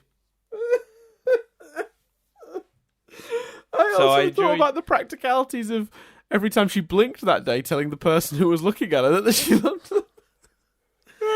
Like she gets on the bus to college. She's like, "Not for you." To everyone she looks at. I don't think anyone blinks slow enough for that to be an issue. I think she has to very deliberately close her eyes to. I don't think that's a thing. But it's also again a good example of it's not necessary. All the girls staring at him with doughy eyes. The male student at the end just being like and giving him an apple. Like that scene's doing all the. Right. He's a stud in this world. People fancy him. We don't need to love you on eyelids. Also, I mean, he's Harrison Ford. Of course they do. He's not... Like, they might have dressed him in as a stuffy professor and put some big dorky specs on him. But he's Harrison Ford. Like, he's a handsome man. Like, I don't need to be sold that hard on the idea that people are attracted to Harrison Ford. No, it just doesn't need the love you eyebrows. That is a good-looking man, right? Like, yeah. So yeah, that's odd, but that doesn't. As much as I'm like the love you thing is not needed, it doesn't derail the movie or make you feel uncomfortable in quite the way the I was a child stuff does. No, agreed. 100% agreed. 100% agreed. Yeah, so that's pretty fun. In terms of like the adventure plot, we sort of talked about Indy's character arc. Do we think Marion needs a character? To be fair, one criticism I think someone could levy at this is that the female character doesn't really have an independent arc of her own. Her arc is tied into being there as almost like an object to show us Indy choosing a person over his job towards the end. You could argue. I don't know if I 100% even feel that myself, but that's what someone could argue. Do you think she would have benefited from having an arc of her own in the movie? Because she likes him, she goes on the adventure with him. I guess they're kind of potentially together at the end. Well, at first she's sort of not forgiving him. You know, she slaps him, and at the end she takes care of him and decides that he does care about her.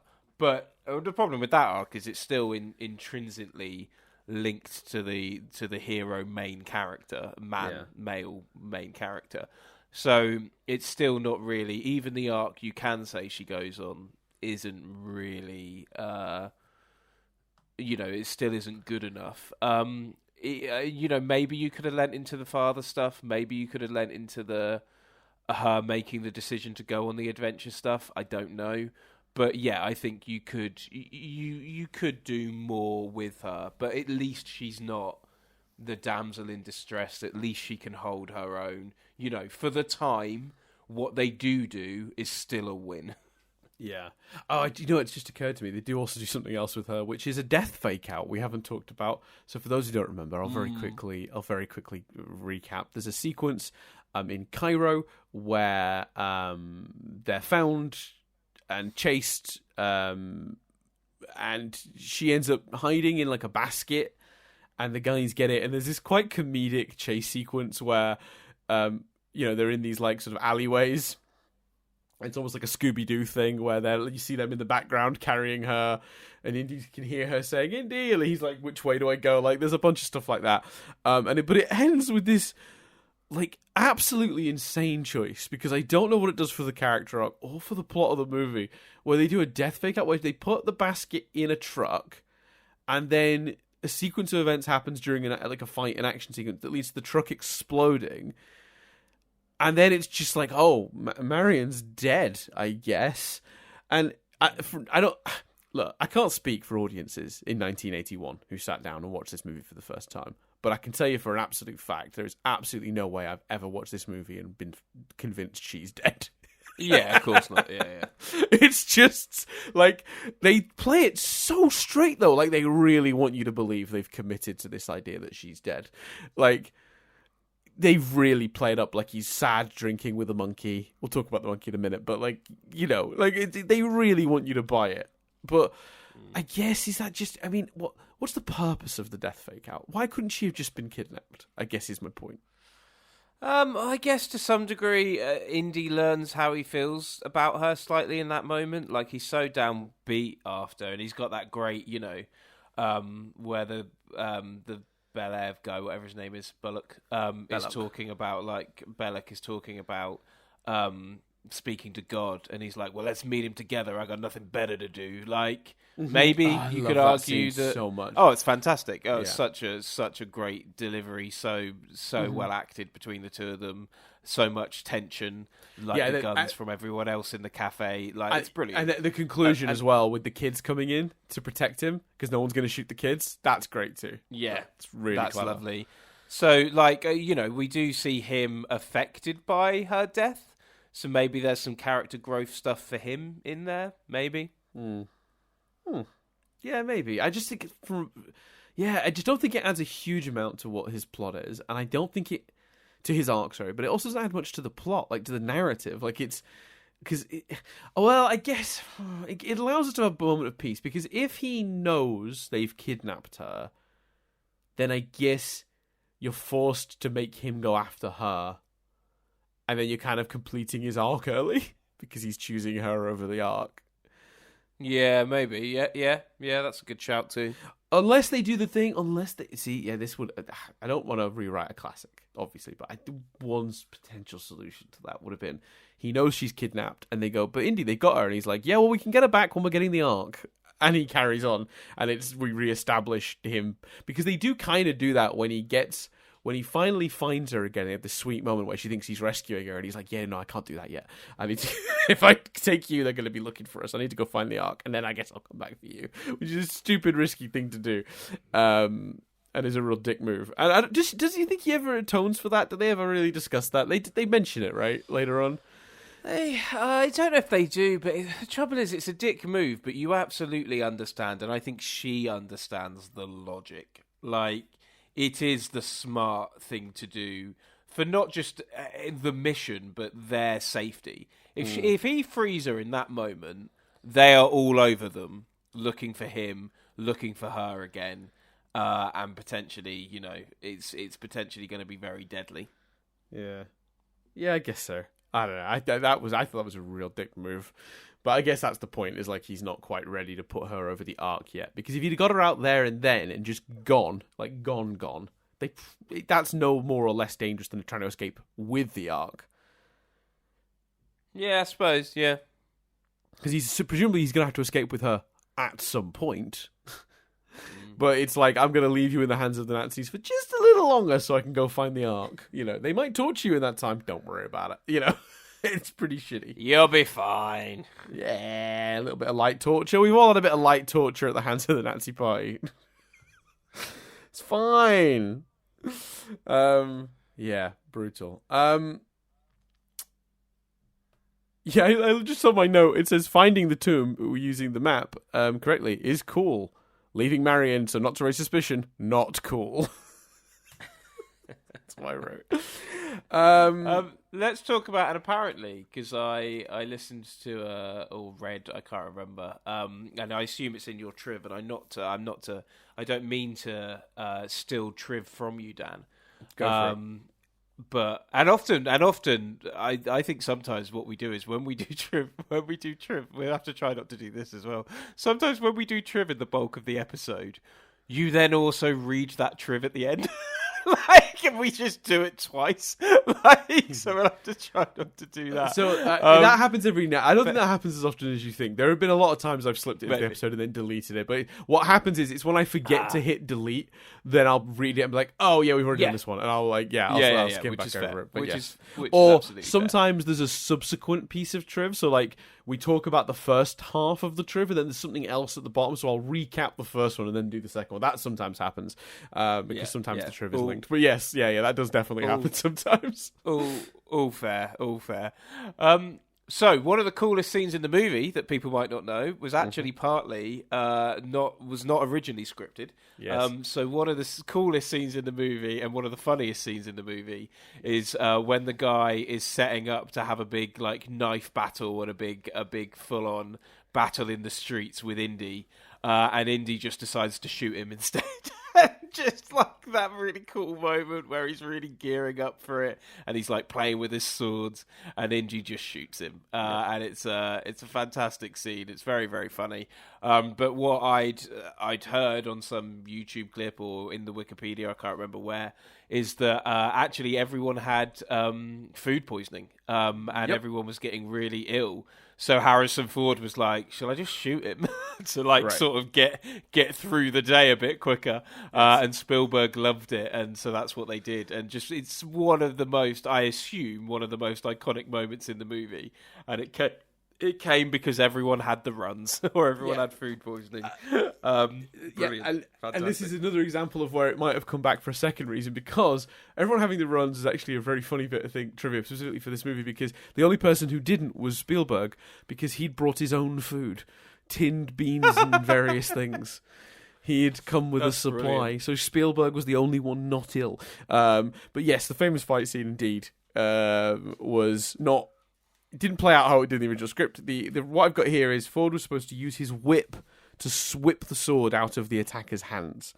And they did try it that way a couple of times, but basically everyone was too sick and no one could perform the stunt. So after a couple of unsuccessful tries, that's when Ford suggested, and this is in quote marks, shooting the sucker, which Spielberg thought was great, and they went with. What I like about that though, and what I didn't know, is that the original plan, the beat and the joke is still fundamentally the same. Yes, which is it looks like it's gearing up for another big battle street fight, and Indy just does something quickly that gets it done with effortless ease. So I do like that it is at least still the same beat, that they still had that idea. It seems that way. It seems that way. Yeah. But what I think is best about that scene is the choice to have him just immediately turn his back to the guy. It's one thing for him to just shoot the guy and shrug, which would be fun, but it's the way they shot it. Spielberg's so good at this stuff. Because he's not just communicating, he's dealt with him quickly. He's not going to faff around with a big sword fight because he's no time for that. What he also does is he doesn't even care enough to make sure the guy is dead. Like, he shoots the guy and then instantly turns his back on him, which is the coolest fucking choice. It's so good. Yeah, for sure. Yeah, that scene is absolutely iconic, for sure. 100%. Yeah, love it. So yeah, that is that whole sequence in Cairo, which we haven't really talked about too much. The chase through the streets. We talked about that it ends with the explosion, and we talked about that. I guess there are several beats throughout that where there's some really cool action stuff and fighting around the streets of Cairo. It's not one of the best action sequences in the movie, which is why I guess we haven't discussed it too much. But it is very good, and that swordman scene is obviously deeply iconic. So I had a question for you, Chris, because I was curious about this. The movie, I don't think, makes it immediately clear that it is a period piece. Because obviously, the movie starts, Indy's out in the jungle. And from that, you can't tell whether it's a period piece or not. You don't. That literally could have been set any time, and it would just be, they're out in the jungle, so they've not got laptops and phones because none of that shit's working out there anyway, right? So you just, that could be set whenever. That could be the 80s, could be fucking now, that whole sequence. Until you get to the plane, I guess. The plane feels old, but then you could go like, oh, it's like an old biplane that like he's hired for cheap because that guy, that could be, the plane choice might just be because it's the cheapest option of a flight out of there for him, So, there's an element of that too. But then when they cut to the stateside and Indy's Prof Indy, stick some nerd glasses on Harrison Ford and hope it makes him less handsome. They don't really do anything to be like, this is the time period. This is where you are. I mean, you see the cars, I guess. Yeah. But they don't focus on them. The movie never has a moment of, this is the time you're in. This is the period. Yeah, because no, go on. Sorry, go on. Until he was like, I had it in my hands, I thought we jumped ahead in time. I was like, oh, this is a few years later? Especially because, they deliberately change his appearance so much. Yes. I was like, oh, we jumped ahead a few years? And only when he was like, I had it in my hands, I was like, oh, no, you were just on your summer break? Yeah, and then he that was fucks off again that was immediately. Yesterday. And then he immediately, like, he's not a good professor, like, if we're honest. Yeah, maybe I assume it's not a permanent thing. He's guest lecturing, but yeah, I agree. But I suppose, you know, it's one of those things where the movie is just it's showing it's putting faith in the intelligence of the viewer. We've seen an old style plane, and then within 10 minutes they're talking about the threat of Hitler. Do you know what I mean? I think they're just going, people will get it. People will work it out from that. Right, yeah, I guess so. It's one of those things where, I mean, I think Crystal Skull is 60s, and I think they go for the whole greaser thing. You know, that whole gag. So that's way more like, look at the time period, whereas this doesn't really draw attention to it, other than the fact that obviously there's a threat of Nazis. So I can't decide if I think that's like, should they have done something just to really, like, you know, solidify the time period really quickly? Or is it fine that they just kind of went a bit subtle with it and were like, it's a period piece, you'll suss it out? I don't know which I prefer, because sometimes I do think, like, yeah, it's probably better just to establish it quickly in a movie like this so we're not wondering, because it's not so I'm not distracted from the actual scene that's happening by wondering what time period it's set in. I'm just aware of that. But also there is something to be said, I think, for just letting the audience suss it out. There's enough breadcrumbs that if you don't know, then you know, at a certain point probably not paying enough attention. So I don't, you know, I don't think anyone comes out of the movie not understanding it's a period piece, but I was very surprised with the way they just sort of slowly let that become clear, rather than having a moment where the date is written somewhere or someone says something really clear immediately, or... Is the date definitely not written at the beginning? The location is in the first, you know, in the opening sequence.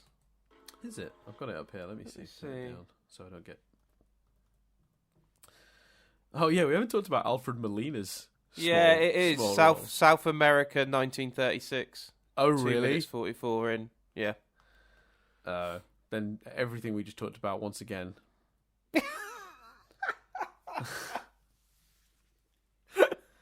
What is going on today? Because I remembered it, because when I was thinking about how I thought it jumped ahead, I do remember thinking, we've not had another title card, so we must not have jumped ahead then. And then when he says, I had it in my hands. But yeah, no, it absolutely comes up. South America, 1936. So the last thing we were talking about, Chris, was definitely not that. I'm going to cut that. No, I'm kidding. Let's talk about Alfred Molina. I love this movie, yeah. This is great. Yeah. First role in a feature film, playing these sort of seemingly nice and naive, but ultimately treacherous stealer of idol. Dies in a very brutal way.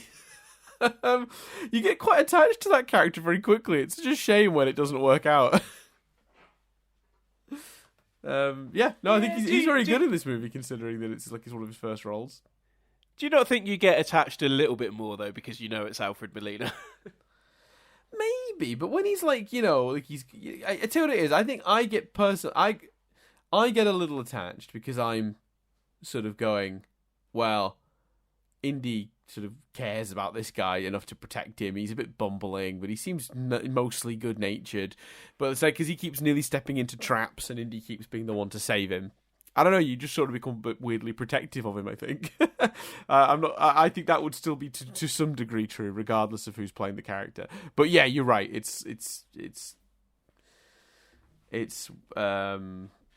I'm trying to find this title card, by the way. Where does the title card show up? I was just flicking through to look at it because I was trying to figure out, because I know that the movie opens with, like, you know, the names and places. 2 minutes 44. Yeah, I just found it as I asked. It just came up. Ah, that is so funny.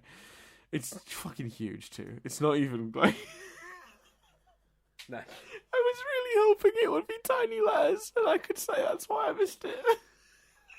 No, I think sometimes, Dan. Look, Dan, you watched a season more of Big Bang Theory than you originally thought, and the title card's pretty big.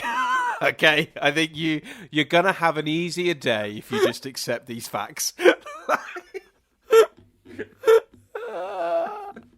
Oh man, Dear Lord. Right. Yeah. Okay. Well, when this isn't relevant to this movie, but when is Short Round in the franchise? The next one. Okay, just because obviously there's been so much talk because of everything, everywhere, all at once. Like I'm just itching to see him. Yeah, Ke Huy Quan. It's the next one. It's Temple. It's Temple of Doom. Cool. So, yeah, what else you got? I don't have any further notes. Let me see. Oh, we didn't talk about this, but I really like the clever idea of he burns the hand on the medallion, so he has the writing from the medallion, which is how they end up with the wrong place because they don't have the whole thing. But I still think that's pretty clever. Yeah, that moment where, because I saw that coming, whether it was muscle memory from the fact that I'd seen the film, I don't know. But that moment where he holds up his hand and it's on his hand and he says "Heil," like that is a genuinely creepy moment. Yeah, it's great. It's really good. Like that moment. The only other moment that that's in the movie that we haven't really talked about in any detail, but it is so related to the Indy Marion relationship. But just to clarify, I really like the scene where he ends up falling asleep instead of getting the girl. I think it really does actually set him quite apart from the sort of 007 style hero of the day. And I just thought that was really sweet and very well done, that scene. Yeah. And I think they've got a lot of chemistry on screen in that sequence. Yeah, I think they got a lot of chemistry in the whole movie. Yeah, no, they're great together. Yep, would agree. So she come back, I assume. Do you want to know the answer to that? Huh? Do you want to know the answer to that? Or do you want to be? Yeah, okay. No, you're right. I'll just watch the next movie. Fair point. Yeah. If I choose it. Oh no! Play that game we play every time. Oh no, but Chris, I need the trilogy. We do a trilogy every year. What was the other scene that's iconic that you said? What was the other scene? I think that was it. I had two notes, but one of them was about. Wait, can I make it come back up? Can I retrieve my note?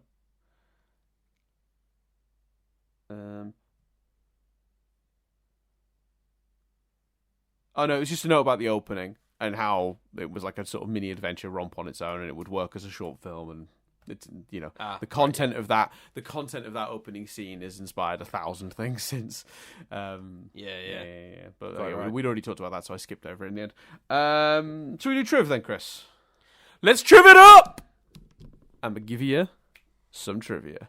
So there's a bunch of stuff for this film. I cut so much. There's still a lot here though, so let me get through this as quick as it is possible to do for the poor listeners who are both interested but also probably tired, as I am. Traditionally, when one of his films is about to open, George Lucas goes on a vacation because he doesn't want to deal with all the press and the hoopla and the speculation of box office numbers. He just wants to get out away from that. So he does. And in one particular film, a small film that George Lucas was involved in called A New Hope, Star Wars Episode 4. You ever heard of it, Chris? I have indeed. Okay. It was just about I think you'll find at the time when it came out, Dan, it was just called Star Wars. Bazinga. That was very good. And so when that was about to open, Lucas went to Hawaii because he was just trying to get away from it, and he was actually joined there by Steven Spielberg. And once the grosses for Star Wars came in and it was clear it was going to be a hit, he completely relaxed and felt a lot more at ease to discuss other topics with his good buddy Spielberg. And at that point, Spielberg confessed he'd always wanted to direct something like a James Bond film, and Lucas replied he thought he had a better idea, and he pitched something he'd thought of previously, Raiders of the Lost Ark. The conversation happened while the two were making a sandcastle, reportedly, and after the trip then they got together to help develop a script alongside Lawrence Kasdan, who would then obviously go on to work with Lucas on Empire Strikes Back also. And apparently, I don't know if this is in here, but I read that Lucas was trying to get Kasdan to write American Graffiti 2. and Spielberg advised Kasdan. Spielberg secretly advised Kasdan not to do it. And he ended up writing Empire Strikes Back instead. Probably wise. Spielberg's a smart guy. Yeah, I think that makes a whole lot of sense. Despite having the dream team of Lucas and Spielberg behind the film and the success of Star Wars, it actually became a real challenge to get this movie made for some reason. It took a huge amount of persuasion to get it produced, and Lucas made it with quite a odd deal. So the studio financed the film's entire $18 million budget. In exchange, Lucas would own 40% of the film and collect half the profits after the studio grossed a certain amount. It turned out to be a very lucrative deal for Lucas. Paramount executive Michael Eisner said he felt the script for this was the best he had ever read. So in the end, it was the power of the script that actually got it made, because just as a premise, and being sold by two of the biggest directors at the time, they really struggled to get this made. That's nuts, isn't it? That is quite nuts. Would you like to hear some alternate casting situations? Give it to me. So I've got the list here. I'm going to quickly read the list, and then there's just one or two that I have some additional info on. Actors considered for the role of Indiana Jones included, takes a breath, Sam Elliott, Jeff Bridges, Paul Le Mat, Christopher Guest, Bruce Boxleitner, I don't know who that is, Barry Bostwick, Sam Elliott, Mark Hammond. Oh, Sam Elliott's name is in here twice. That's fun. Nick Van Cusco, Peter Chiotti, John Calvin, Michael Bean, Sam Shepard, David Hasselhoff, and Tom Selleck. Now, a couple of those names I'm just not familiar with at all. Presumably very successful actors of the 80s and late 70s. Now, there is a long-standing myth that Jeff Bridges was offered the role and turned it down, but this is actually not true. It turns out he was considered in the very early stages, but it doesn't seem that he was ever offered the role.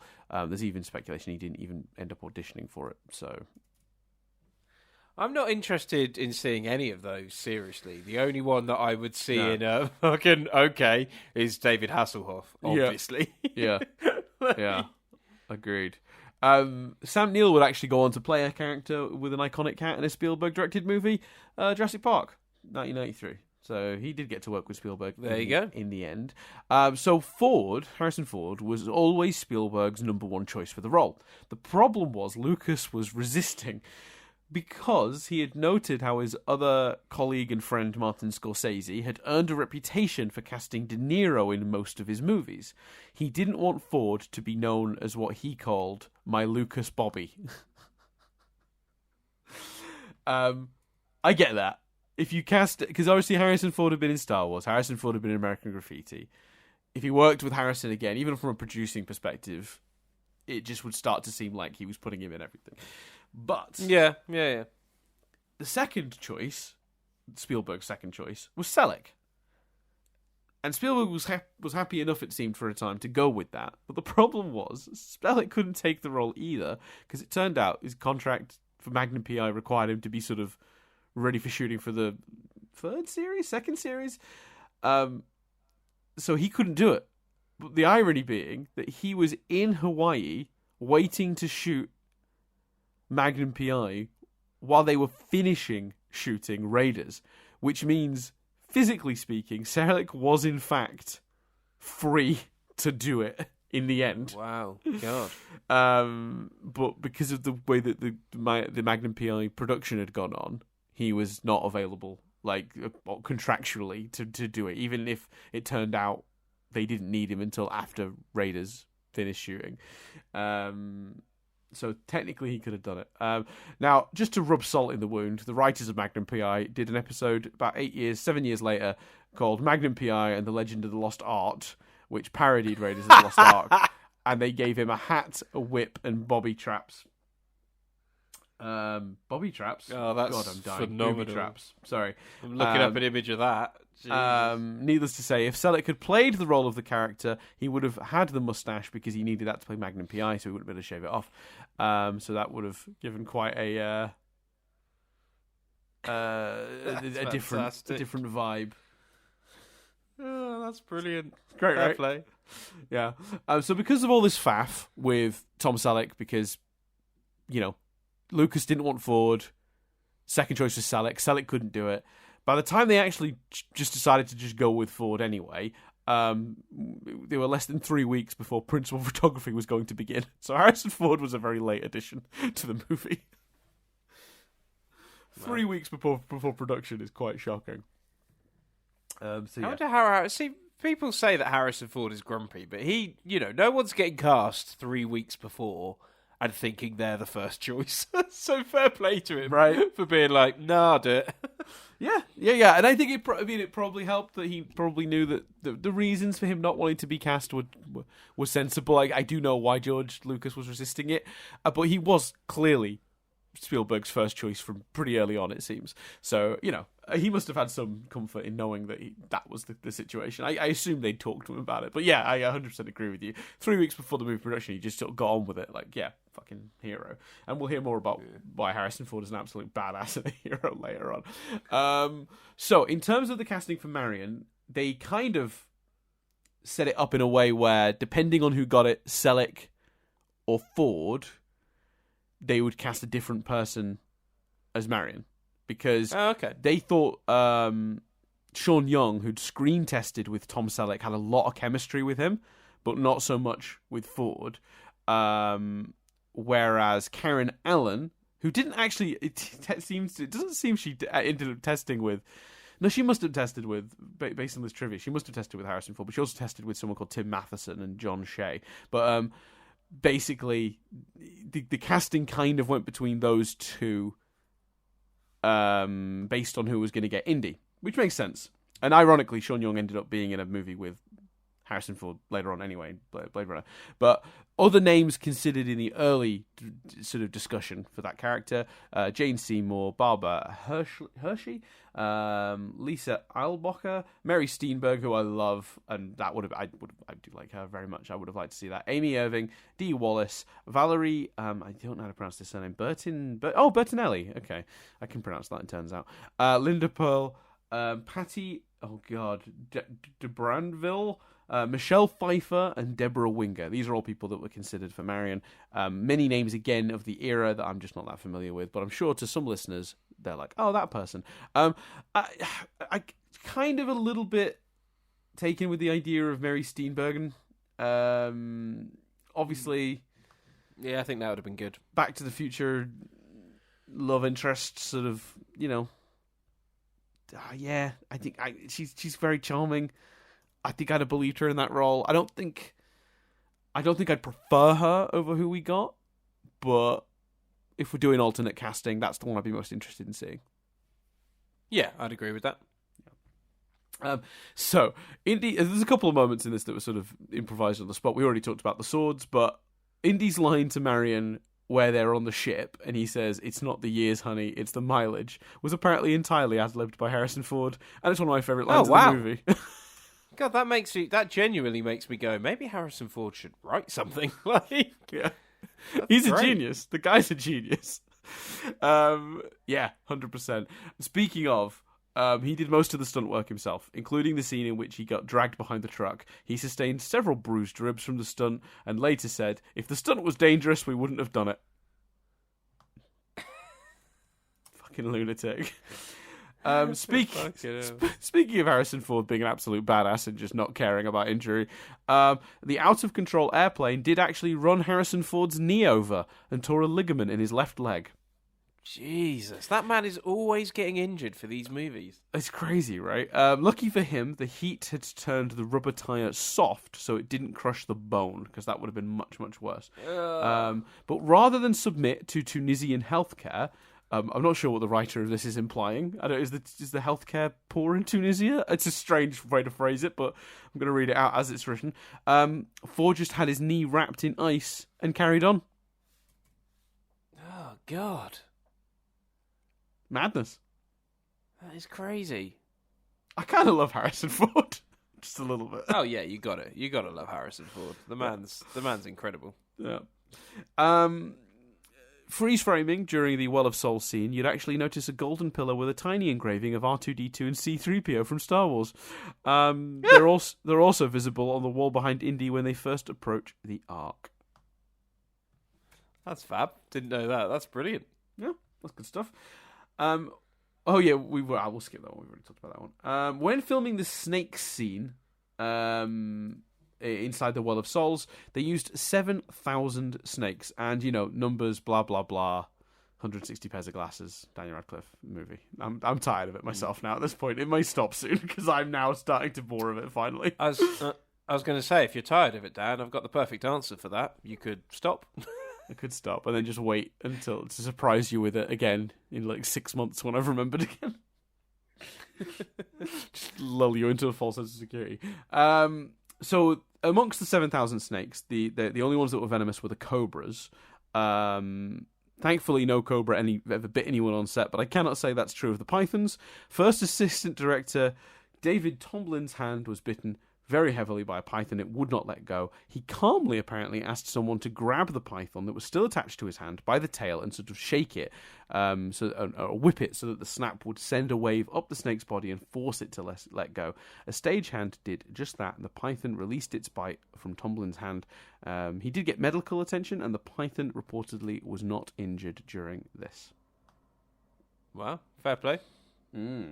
Speaking of animals, Alfred Molina's first credited screen role, we talked about that.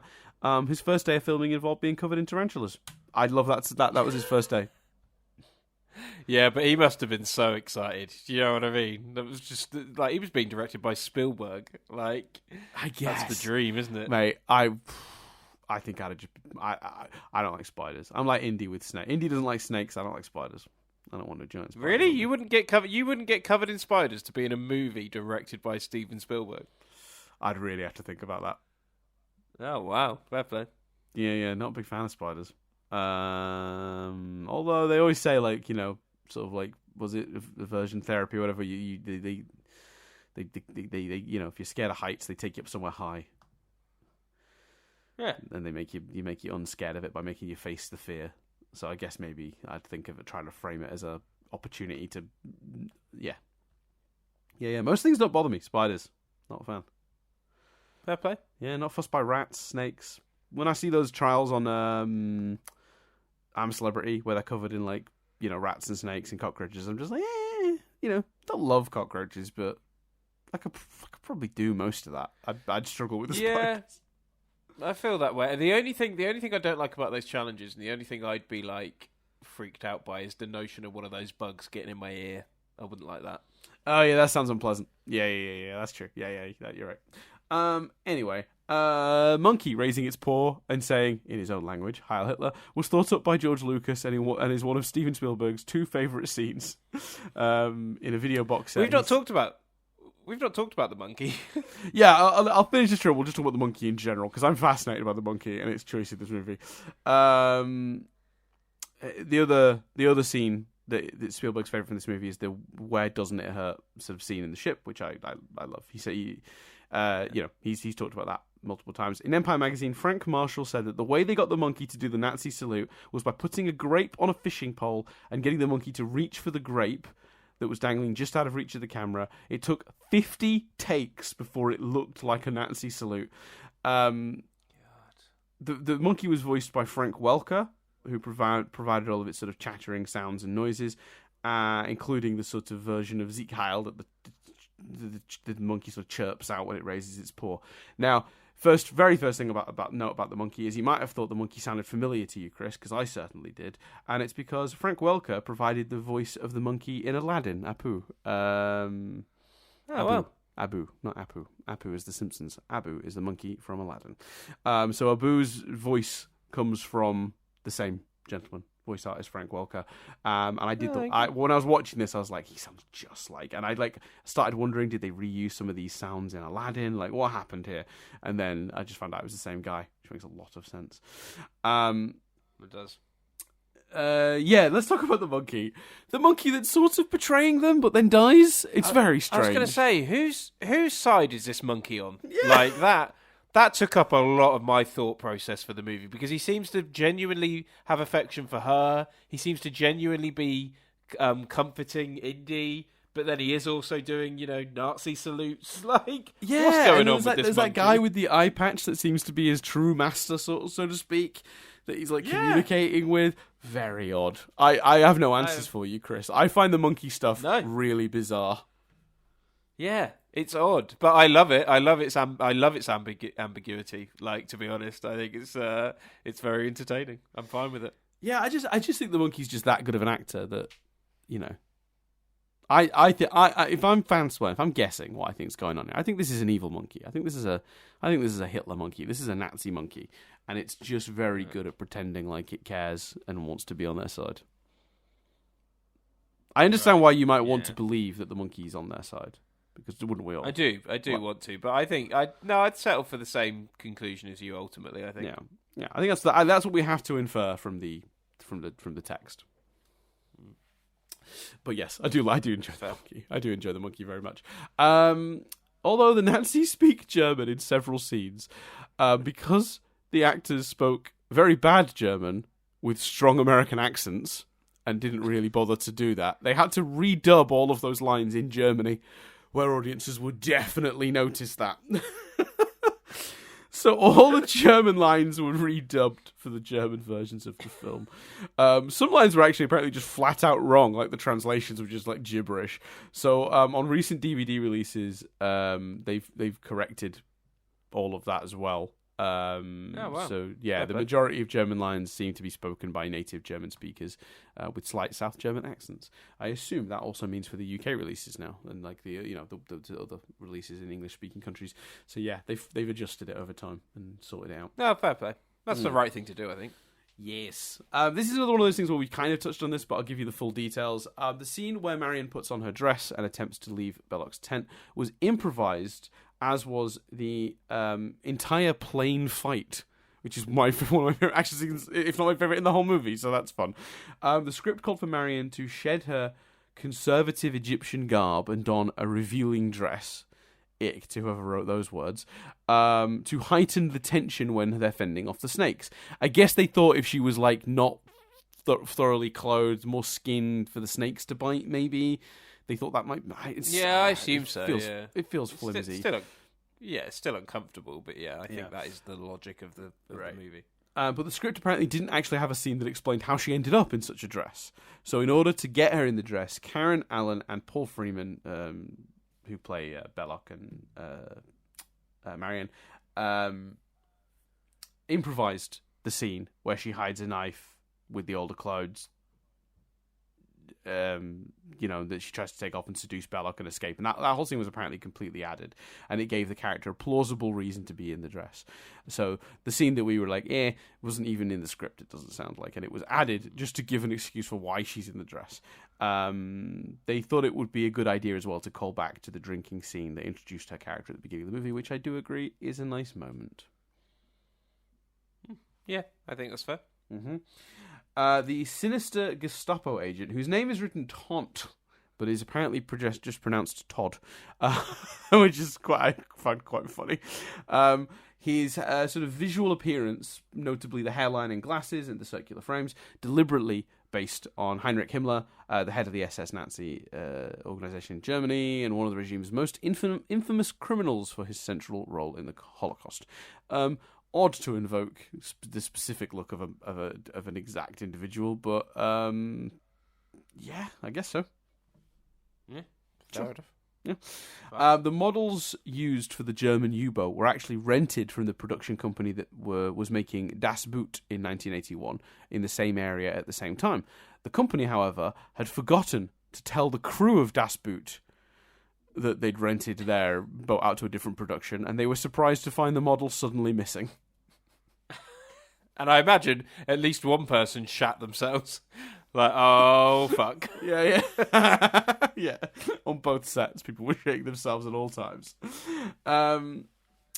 Apparently, the last line added to the script was Dietrich's, "I am uncomfortable with this Jewish ritual."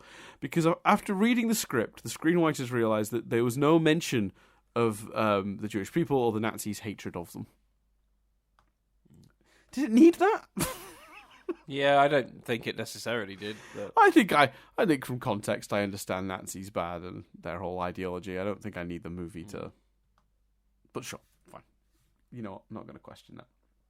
So, the Ark. So when Indy asks the two US officials if they've ever been to Sunday school, it seems like he didn't go to Sunday school or pay much attention in class if he did, because he got a lot of the Ark lore wrong.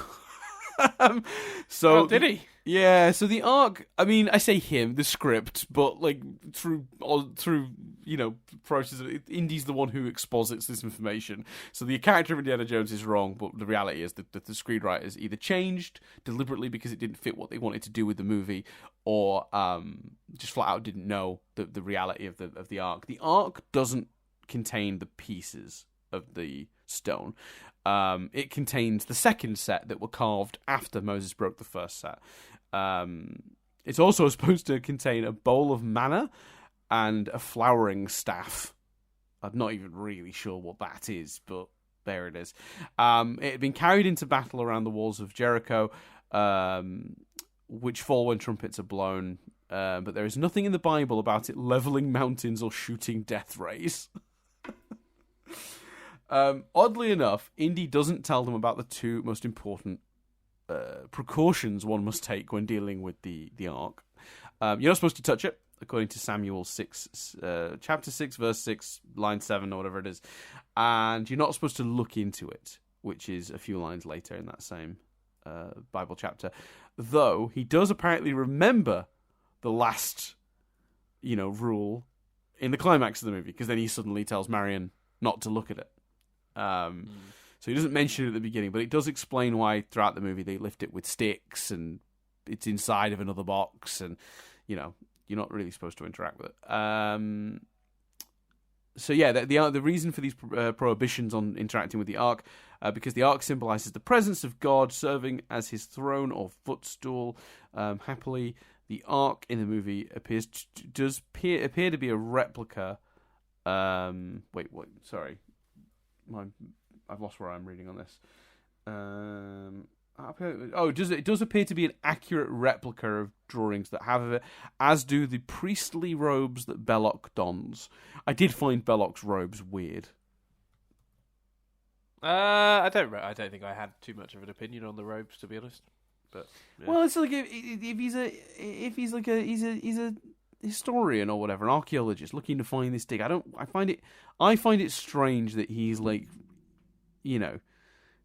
doing a ritual related to it, because I think you characterize someone, it seems like greed to him, like to me. I guess it's not greed, is it? Because he always talks about like it's preserving history and that there's not much between him and Indiana Jones and stuff. So I guess.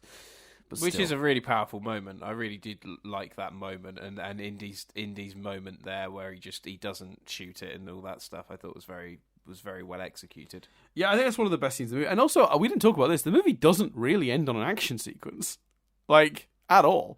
The end of the movie is Indy in a standoff with Belloq, which we're going to come talk about in a second for another reason, because I'm sure you spotted it, Chris. But we'll come back to that. And then the Ark melts everyone's faces, which is an incredible effect, by the way. We'll talk about how that was done in a minute as well.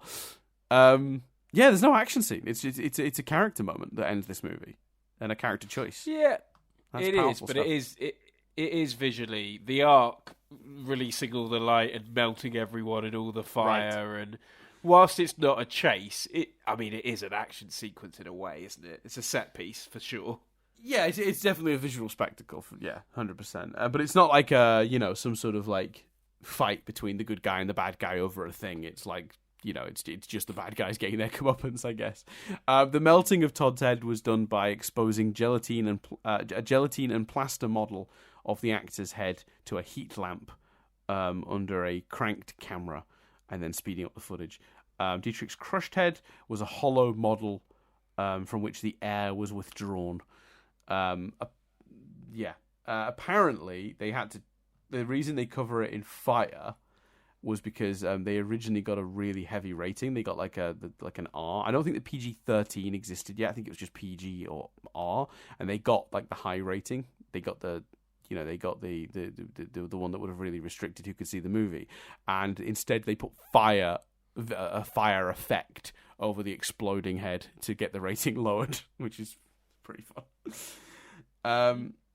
So this is my favorite thing about this movie. I assumed you would have noticed, but maybe you didn't, Chris. But during the scene when Indiana Jones is threatening the Nazis with what looks like a rocket launcher, it's written here as a Panzerfaust, but yeah, whatever that is. Paul Freeman, who plays Belloc, is a very committed man to his role, because a fly crawls over his face and seemingly into his mouth, and it never comes out. Yeah, it's intense. It's a difficult moment to watch. It's gross. And he does not flinch, he doesn't move, which is an incredible, testament to the man's acting. But apparently, contrary to popular belief, he did not swallow the fly.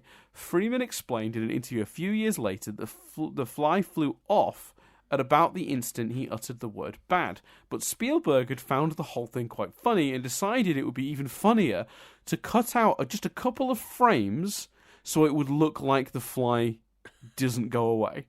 It definitely looks like he's eating it, don't you, when you see it? And I've just rewatched it now, and it absolutely looks like that. The editing is horrific. So by removing the shots of the fly zipping away, Spielberg has successfully created the image that a fly just crawls into Belloc's mouth and never comes out. He found the edit highly amusing, and Empire Magazine chose the scene as one of its most common scenes for people to press the pause button now on their VCRs. It's probably true. Fair play. Trying to figure out where that fly goes. Turns out you'll never see it because Spielberg snipped it. Genius. So, last bit of trivia before we move on to Cars Exist. Just want to talk about the budget very briefly. It was 1981's biggest grossing film, but by quite a wide margin. It had especially in terms of profit, this movie was not expensive to make. 18 million is actually a very modest budget, even for the time. And it made 389 million. So that is good old return on investment. Yeah, so successful to say the least. Obviously, span off multiple sequels, in which one of is out this year. So, big old franchise. Cars Exist, Chris. Just very quickly, I had a weird moment of it's clearly early in the morning, or I'm half asleep this morning when I went to the Internet Movie Car Database and had this exact thought. They used a lot of Mercedes cars in this movie, didn't they? Oh, they must have had a sponsorship or something. And then it took me about, I don't know, a beat too long to remember this is a movie full of German characters. Of course they used the Mercedes-Benz. It took me way too long to realise that's why they chose to make them all drive Mercedes. Anyway, the truck that the Ark is stored in is a Mercedes-Benz LG 3000. It's a SA truck. Yeah, the vehicle with the big thing in the back they can slide it in. I guess the word is truck. And of course, the car that the Belloc and Todd follow in is a Mercedes-Benz 320 Lang replica W142. And then since someone decided to put this in the Internet Movie Trivia very quickly, boots exist. The boots Harrison Ford wears are a Model 405 work boot made by the Allen Shoe Company of Middlesbrough, Massachusetts. They still make them and advertise and sell them to this day as indie boots. Yeah, you know how much of a knob I am, Dan? When you said boots exist, I thought you were talking about a car boot, and I made a little noise as if a car boot was being shut. I went... I did wonder what that noise was. It makes way more sense now. I know you misunderstood. That's great. That makes my day. Yes, please. More of that. So there you go, Chris. We did it. There we go. Do you want to know where we're going next, Dan? Well, I do want to know where we're going next because you put the, we should be doing Temple of Doom. Yeah, we are. We are doing Temple. Okay, of course we're doing Temple of Doom. You could really have been a dick there. I couldn't have stopped you. But yeah, I'm excited to do that. I think hopefully I'll be slightly more awake for that one. I do apologize to everyone if I was, especially at the start of this podcast. I feel like I sort of found my mind as we went along, but I'm worried I was a little rambly and incoherent towards the beginning, and I was struggling to find the words I needed. But yeah, Temple of Doom next. Good choice. Great movie, and it'll be a little quicker maybe because we won't really have to do history because you've never seen it, and my history with Temple of Doom is identical to my history with this one. Yeah. And I assume some of the trivia, is also done in we've often found this with trilogies. The first lot of trivia is often a lot longer than the resulting. Yeah, let's actually we can test that theory right now. I'm on the page. There's about half the trivia on the Wikipedia page. Yeah. So this one had about 300 to 400 pieces of trivia that I sifted through. Next week's one has 152. Yeah, exactly. So we're good. Great. Where can the people find us, Daniel? Oh, in so many places, Chris. Well, if you've got thoughts that you want to share with us, you can go to the YouTube channel, find the video that is of this. It's not a video.